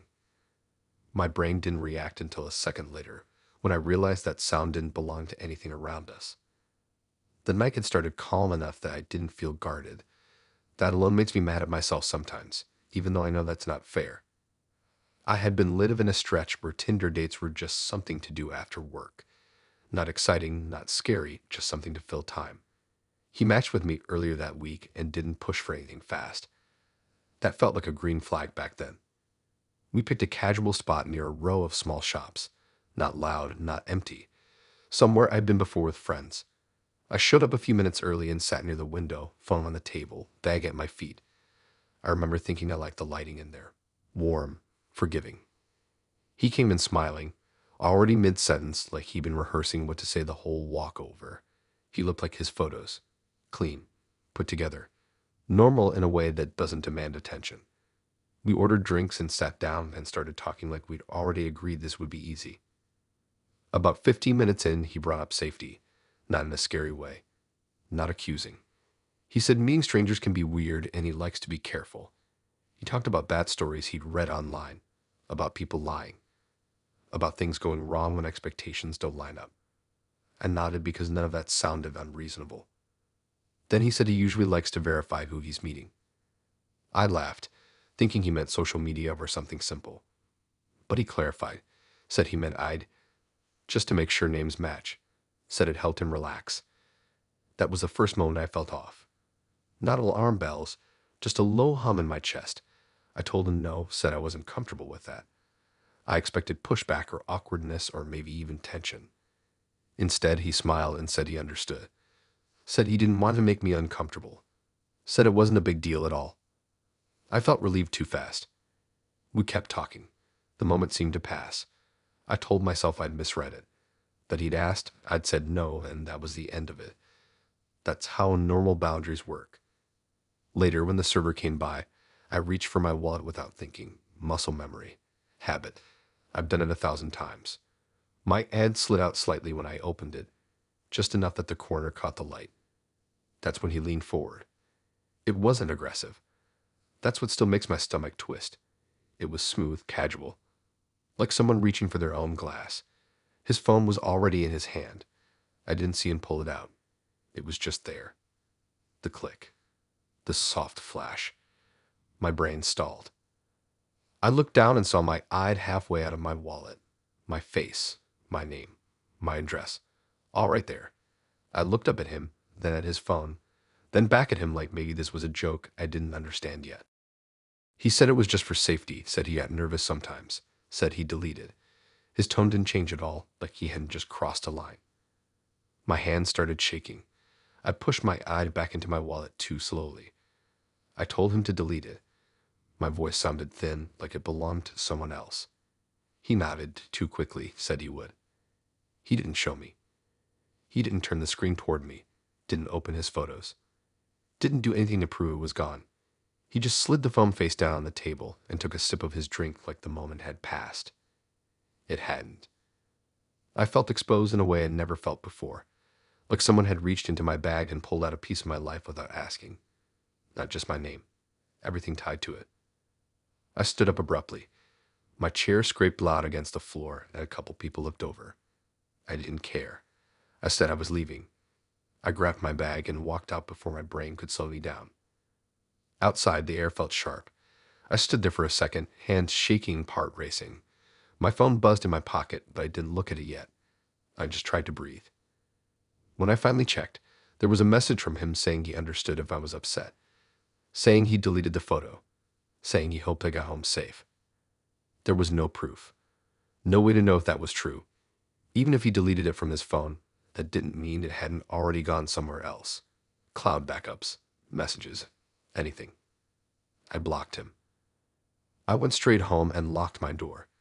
I sat on my bed staring at the wall, replaying the moment over and over. The way he leaned in, the way the phone was already ready, the way he asked for consent, accepted my no, then waited for an opening anyway. The next morning, I woke up with a heavy feeling in my chest, like something bad was still unfolding even if I couldn't see it yet. I checked my email. Nothing. Checked my bank app. Normal. I tried to tell myself it was over. It wasn't. 2 days later, I got an email saying someone had tried to reset a password on an account I barely use. Then another from a different service. Then a soft alert from a credit app saying there had been recent activity. Nothing went through. Nothing was approved, but the attempts were there.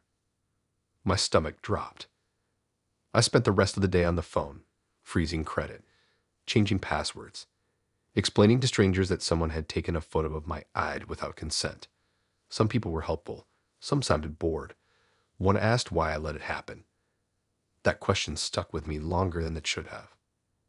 A week later, I got a text from an unknown number using my full name, spelled right, asking if I must still live at the same address listed on my ID.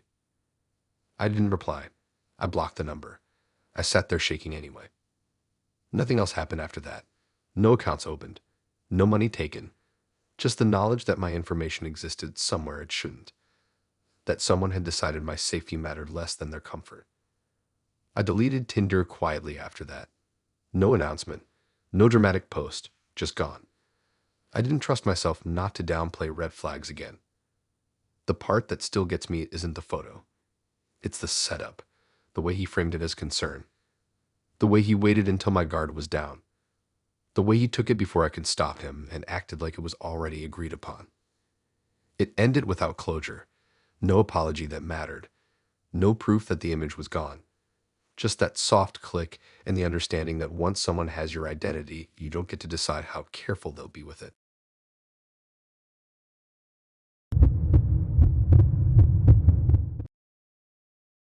I knew something was wrong the moment the app felt quiet. Not broken quiet. Not glitch quiet. Empty quiet. The kind where you open something you use every day and your brain expects noise, movement, little signs of life, and there's just nothing staring back at you. I remember refreshing without meaning to, thumb pulling down like it always does, waiting for the screen to fill itself again. It didn't. The matches were gone, not faded, not grayed out. Gone. Conversations I'd been mid-sentence and the night before were just blank spaces now. Names missing. Photos missing.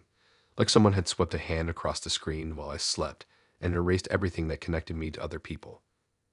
At first, I thought it was an update. I checked my internet, turned Wi-Fi off and on, closed the app, opened it again, same thing. My profile was still there. My photos, my bio, my location. But the grid where people used to be was empty, like I'd never swiped right on anyone in my life. My chest felt tight in that slow creeping way, not panic, just pressure. Tinder doesn't work like that. Even when people unmatch you, it doesn't happen all at once. There's always some leftovers, some half-dead chats, something. This was clean. The last person I matched with before everything vanished was her. We talked for a few days. Nothing intense.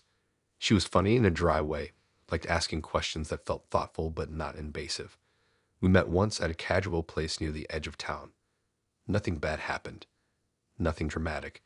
Just a date that didn't spark and ended politely. Or at least, that's what I thought at the time. The date itself felt normal. We talked about routines, about how weird dating apps are, about how people always think the worst because of stories they read online. She laughed a lot, but not loudly.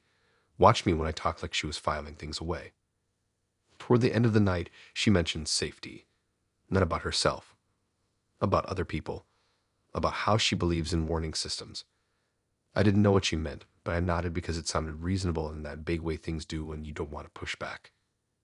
We didn't kiss. We didn't make plans to see each other again. We parted with that polite distance that usually means it's over, and that's fine. The next morning, my matches were gone. I tried matching with new people. Swiped for a while just to see if anything would stick. Nothing. No matches. No likes. No activity. It felt like shoving into a room that used to echo and now swallowed sound whole. I checked my account settings. No warnings. No messages from Tinder.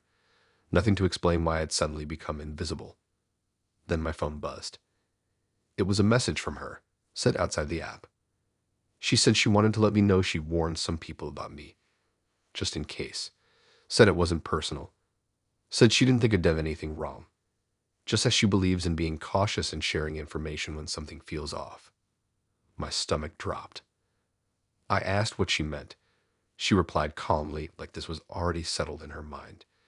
She said she'd told some local groups and a few people on Tinder to be careful.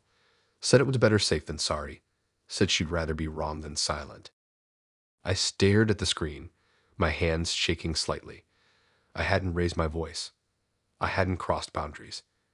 Nothing happened on that date that justified a warning, but the way she framed it made it sound like she was doing a public service.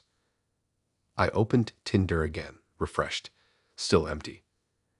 That's when it clicked. It wasn't Tinder, it was people. She hadn't reported me to the app. She reported me to the network. Group chats. Shared lists. Warnings passed around quietly between people who swipe in the same radius. I didn't even know those existed, but apparently everyone else did. I started noticing things then.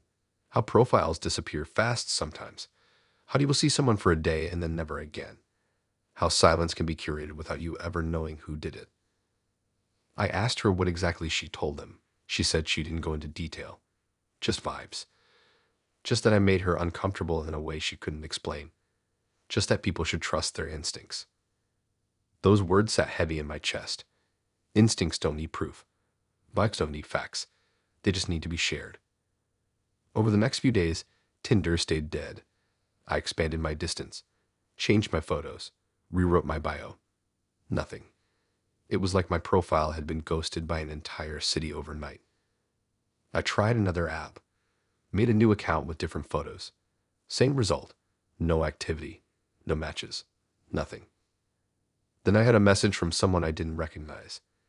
They said they'd seen my name come up in a warning thread. Said they didn't know if it was true, but thought I should know.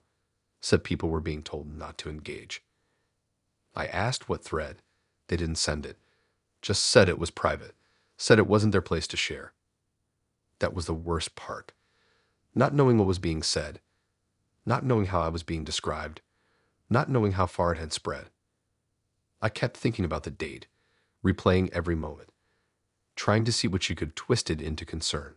Every pause. Every joke that didn't land. Every neutral thing that could be reinterpreted once someone decided there was something to warn others about. I realized then how little control you have over your reputation once it leaves your mouth, how quickly someone else's fear can become your label. I messaged her again, asking her to stop, asking her to clarify to people that nothing happened. She replied that once something is shared, it's not really hers anymore, said people would make up their own minds. That line stuck with me, because it meant she knew exactly what she'd done. Days passed, then weeks. Tinder stayed empty. I stopped opening it eventually because the silence started to feel loud, like a constant reminder that something about me had been decided without me present. I ran into someone I used to match with months ago at a grocery store. We made awkward small talk. She looked at me like she was trying to place something. Like she knew my face, but not from where she wanted to know it from. I asked if she used Tinder much anymore. She shrugged and said she'd heard things. Didn't elaborate. That night, I sat on my couch staring at my phone, feeling smaller than I had in a long time. Not scared, not angry, just erased in a way that felt intentional. I kept thinking about the phrase just in case, how harmless it sounds, how reasonable, how it gives permission to spread suspicion without responsibility. I didn't get banned. I didn't get a warning. I didn't get a chance to respond. I just disappeared from people's options. Eventually, I deleted my account. Not because I felt guilty, but because there was nothing left to do there. I felt like I'd been quietly voted off an island I didn't know I was standing on. Nothing else happened after that. No confrontation. No public call-out. No chance to defend myself. Just a slow fade into absence. Sometimes I still think about how fast it happened. How one person's decision to warn others turned into a chain reaction I couldn't see or stop. How silence can be louder than accusations because you never know where it's coming from. I don't know if she believes what she said.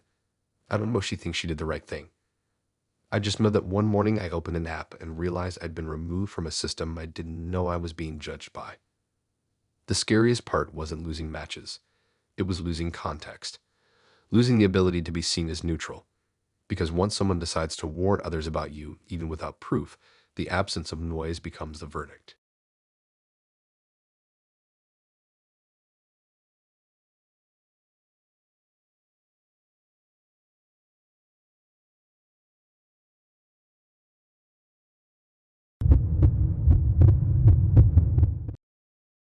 I didn't notice the car icon disappear at first.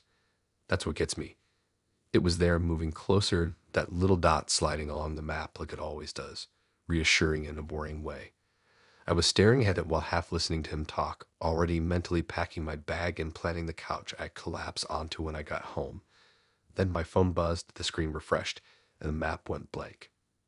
No driver, no ADA, no movement, just empty space where something had been a second ago. I blinked like maybe my eyes were tired. I pulled down to refresh. Still nothing. A small line of text showed up saying the ride had been canceled. No reason. No explanation. Just canceled. I hadn't touched my phone.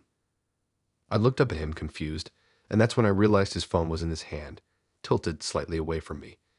His thumb was still hovering over the screen like he just finished something important. The night had already felt weird before that, just not in a way I could point to. I'd matched with him earlier in the week during one of those bored swiping moments when everything feels the same. His profile was normal. Not intense, not flashy. He talked like someone who'd learned how to sound calm on purpose. I thought that meant mature. Now I know calm can be rehearsed. We met at a bar that tried too hard to look relaxed. Dim lights, mismatched chairs, music just loud enough to make you lean in. I didn't drive because I'd had a long week and didn't want to deal with parking or traffic.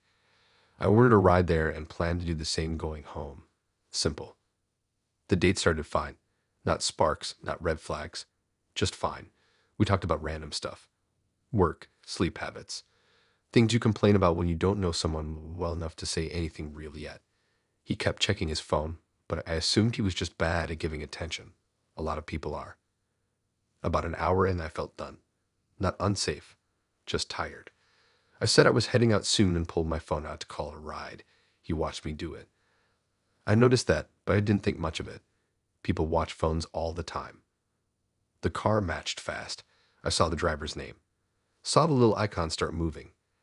I relaxed into my chair a bit, knowing I'd be out of there soon. We kept talking while we waited. He asked if I was okay. I said yeah. He said I seemed tense. I shrugged. Said I was just tired. Nothing dramatic. Then the icon disappeared. I frowned at my phone, refreshing again. Cancelled. I felt a flash of annoyance more than fear at first. Apps mess up sometimes. I was about to rebook when he said it was better I stayed a bit longer. Said I should cool down first. That wording made my stomach twist. Cool down from what? I hadn't raised my voice. I hadn't argued. I hadn't done anything except sit there and wait for a ride like a normal person. I asked if he canceled it. My voice came out steadier than I felt. He smiled slightly, like I was missing something obvious. He said he helped. Said he had access because I'd handed him my phone earlier to show him something. I remembered then. Earlier in the night, he'd asked what app I used. I'd unlocked my phone and handed it to him to show the interface because he said his looked different. I'd taken it back right after. I hadn't thought about what stayed open. My chest tightened. I pulled my phone closer to me, checking the app history. Sure enough, the right app was still logged in, still active, still tied to my account. He leaned back in his chair, relaxed, like this was no big deal.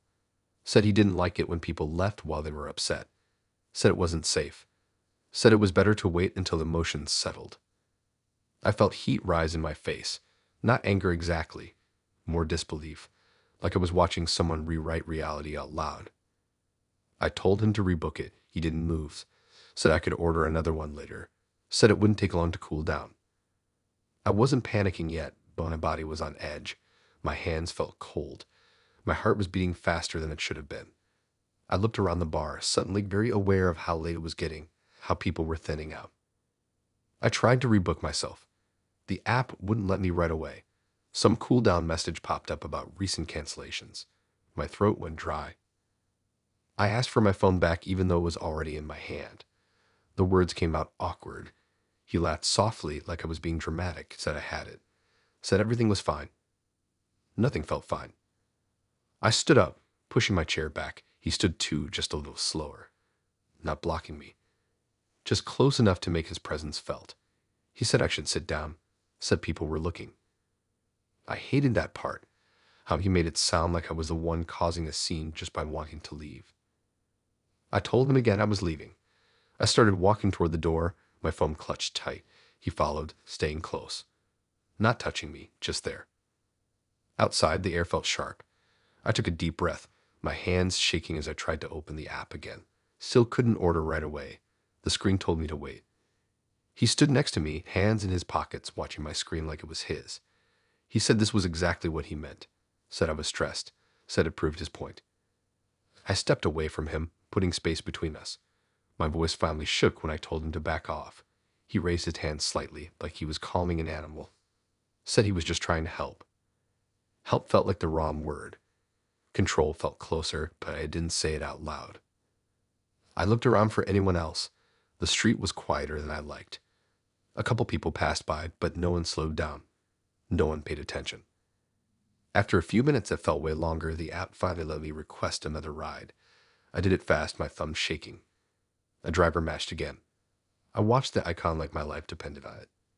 He leaned in to look. I turned my phone away from him. He sighed like I was being difficult. Said I was overreacting. Said I'd thank him later. The car icon started moving. He asked where it was picking me up. I didn't answer. I kept my eyes on the screen. My body was tense, ready to move the second the car arrived. When it finally pulled up, I didn't hesitate. I opened the door and got in, slamming it shut behind me. I didn't look back. Inside the car, my hands were shaking so hard I had to sit on them. My heart was pounding. I felt stupid and angry and scared all at once. The driver asked if I was okay. I nodded, not trusting my voice. On the ride home, my phone buzzed with messages from him, saying he hoped I got home safe, saying he didn't mean to upset me, saying he just cared. I blocked him before the car even turned onto my street. When I got home, I locked my door and leaned against it, breathing hard. I checked my phone again, making sure no rides were active, making sure no apps were open, making sure nothing else had been touched. For days after, I kept replaying the moment the icon disappeared, how small it was, how quiet, how easy it was for him to decide I shouldn't leave yet. Nothing else happened, no follow-ups, no accounts messed with. Just that one night where someone else decided when I was allowed to go home. I still use ride apps, but I watch them differently now.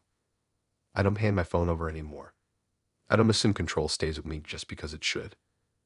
The scariest part wasn't being stranded for a few minutes. It was how calmly he framed it as concern, how easily he took away my exit and called it care.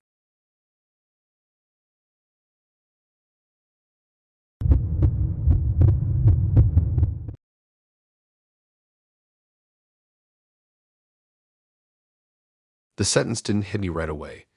It floated past like background noise, like something said too casually to matter. I was already half turned toward the door, bag on my shoulder, brain shifting into exit mode when he said it. I didn't even stop walking at first. It took a few steps for the meaning to catch up with me, and by then I was already outside, the sound of the door closing behind me.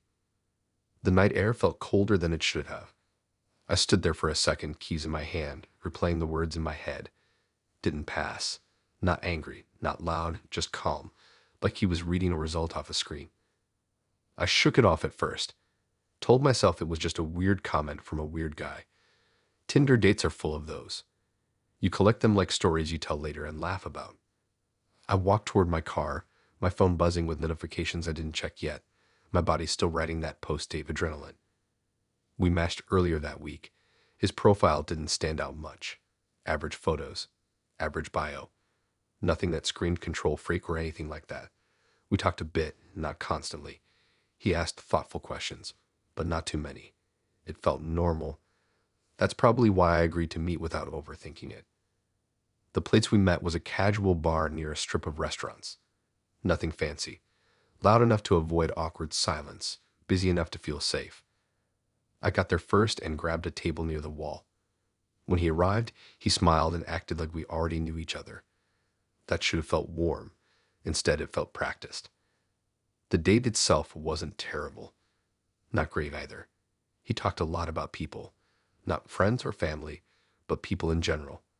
How they behave, how predictable they are, how you can tell a lot by small reactions.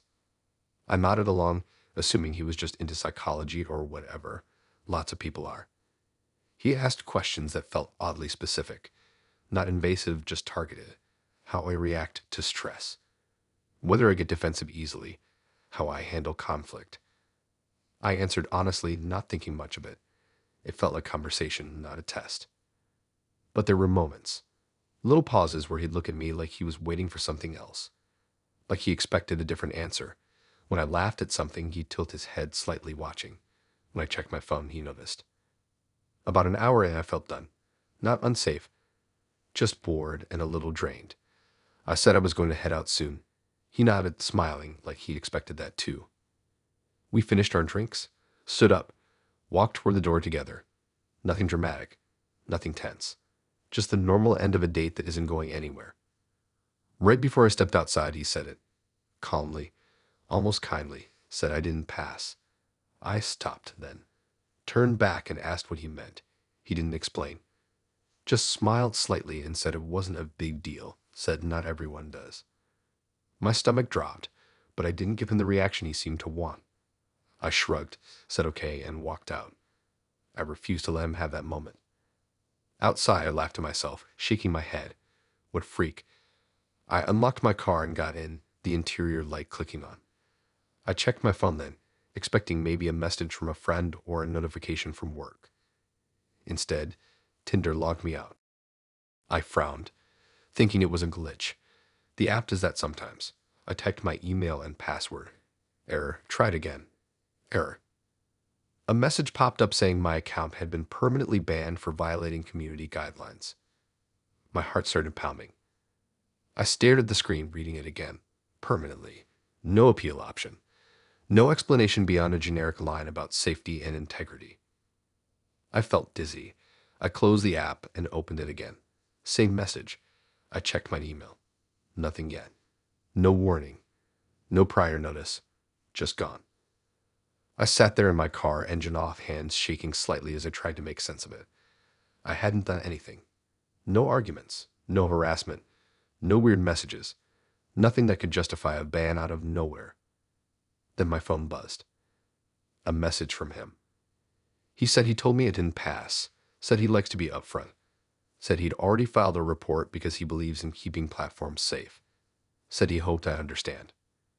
My chest felt tight. My fingers went numb. I read the message 3 times, my brain struggling to process how casually he admitted it. Like it was routine, like he'd done it before.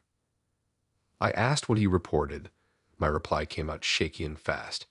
He responded calmly, said he flagged concerning behavior, said it wasn't personal, said it was just part of his process. Process.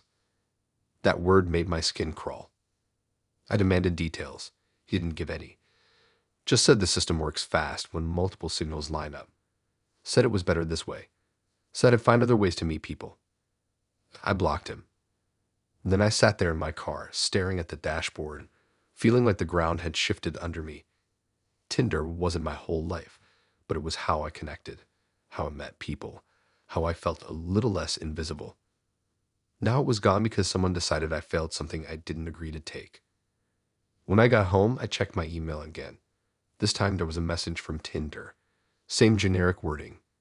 Account permanently banned. Decision final. I tried to appeal anyway, clicking every link, filling out a form that basically told me not to bother. I explained nothing had happened. I explained I'd been on a normal date. I explained I'd been reported maliciously. The response came back automated. No reversal, no further review. Over the next few days, I noticed other things. Matches disappearing on other apps. People unmatching mid-conversation. One person stopped replying right after asking me how my night went. Another unmatched right after I mentioned where I worked. It felt like a shadow had followed me out of that bar. Like something about me had been flagged somewhere I couldn't see. I kept thinking about the way he'd said it. Didn't pass. Not angry. Not smug. Just certain, like he was checking a box. I wondered how many times he'd done it. How many people walked away from a date confused, only to find their accounts gone minutes later. How many people blamed themselves. I replayed the date over and over, trying to find what he could have twisted into a violation. A pause. A laugh. A look. Anything can look wrong if someone wants it to. That's what scared me most. Not losing the app. Losing control of the narrative. Losing the ability to exist online without someone else deciding if I deserved access. Nothing else happened after that. No public call-out. No messages from strangers. Just a quiet ban and a guy who acted like a gatekeeper to something he didn't own. Eventually, I made a new account under a different email, different photos, different bio. It worked, but it didn't feel the same. Every conversation felt fragile, like it could be ended by someone else's judgment at any moment. I still think about that moment by the door, the way he waited until I was leaving, the way he framed it like feedback, the way my account disappeared before I even got home. The scariest part wasn't being banned. It was realizing someone else decided I failed a test I didn't know I was taking, and the punishment happened faster than I could react.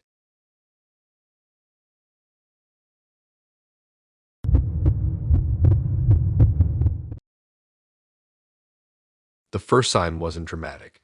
It wasn't a warning email or a lock screen or anything that felt like a moment.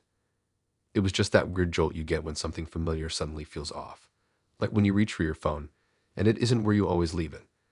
I was still half asleep when I checked my email that morning, thumb moving on autopilot, brain not fully online yet.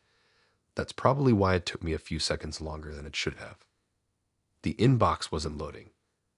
I refreshed. Nothing. I checked my signal. Full bars. Tried again. Still nothing. Then a small message popped up saying my password was incorrect. I laughed out loud at first, alone in my room, hair a mess, still wrapped in my blanket. I typed it wrong. That happens. I tried again, slower. Same message. That's when my stomach dropped. I tried the backup password, wrong. Then the one I used before that, wrong. My chest started to feel tight, that creeping pressure that shows up before panic actually kicks in. I clicked the reset option, expecting the usual routine. Instead, it told me a recovery email had already been sent. Not to me. The night before that had felt so normal it almost annoyed me. We'd matched on Tinder earlier in the week, talked on and off, nothing intense. She had this calm way of asking questions that made conversations feel deeper than they actually were. I remember thinking it was nice not to be rushed. We met at a quiet place, nothing flashy. I liked that she didn't seem interested in impressing anyone. We talked for hours without really noticing the time. The kind of date where you start sharing little personal details without realizing you've crossed into territory you usually save for people you trust. She asked a lot of questions, but they didn't feel invasive, more like curiosity. Childhood stuff, random memories. She asked about my first pet, my favorite teacher, the street I grew up on. At the time, it felt nostalgic. like we were just trading stories. I didn't notice the pattern. I answered without thinking, laughed about the dog I had as a kid, mentioned my elementary school in passing, talked about my mom's old car and how it always smelled weird. Dumb stuff, harmless stuff. She listened closely, not interrupting, nodding, smiling. Sometimes she repeats something back like she found it interesting. I thought it meant she cared. We ended the night normally. No awkwardness, no tension. Just a hug and a promise to talk again. I went home thinking it was one of the better first dates I'd had in a while. Now I was sitting on my bed staring at my phone, my email account locked out, my heart beating way too fast for a quiet morning. I tried the recovery questions. The system prompted me with one I recognized immediately, the name of my first pet. My fingers hovered over the screen. Someone had already answered it. It told me the answer was incorrect. I felt cold all over. I tried another option, the name of the street I grew up on. Same result. Incorrect. Last one. Favorite teacher. Incorrect. I dropped my phone onto the bed and just stared at the ceiling, my thoughts racing. There was only one person who'd heard all of those answers recently, and I'd handed them over like they were nothing. I jumped up and grabbed my laptop, trying to access my email from there. Same thing. Locked out. Recovery email already changed. Phone number removed. I felt stupid, exposed, like I'd left my door unlocked and someone had walked in while I was sleeping. My phone buzzed. It was a message from her. She said she hoped I slept well. Said she wanted to be honest about something. Said she'd used our conversation to reset my email password. Said it wasn't personal. Said she was curious if it would work. Curious. My hand started shaking so badly I almost dropped the phone. I scrolled, reading the message again and again, hoping I'd misunderstood. She said she'd already changed it back, said she didn't go through anything, said it was just a test. Said people overshare all the time and she wanted to see how easy it really was. I felt sick. I asked her why. My reply came out messy and fast, words tripping over each other. She answered calmly, like she was explaining a concept, not admitting to crossing a line. She said it was about awareness. Said people should know how vulnerable they are. Said she didn't think I'd mind once I understood the point. I tried the reset again. This time it worked. A new email came through. I changed the password immediately, then the backup email, then the security questions. I locked everything down as fast as I could, my heart pounding the whole time. But the damage was already done. I checked my sent folder. Nothing missing. Drafts untouched. But that didn't mean she hadn't seen things, even if she claimed she didn't. Even if she was telling the truth, I had no way to know. I checked other accounts tied to that email, social media, banking alerts, shopping apps.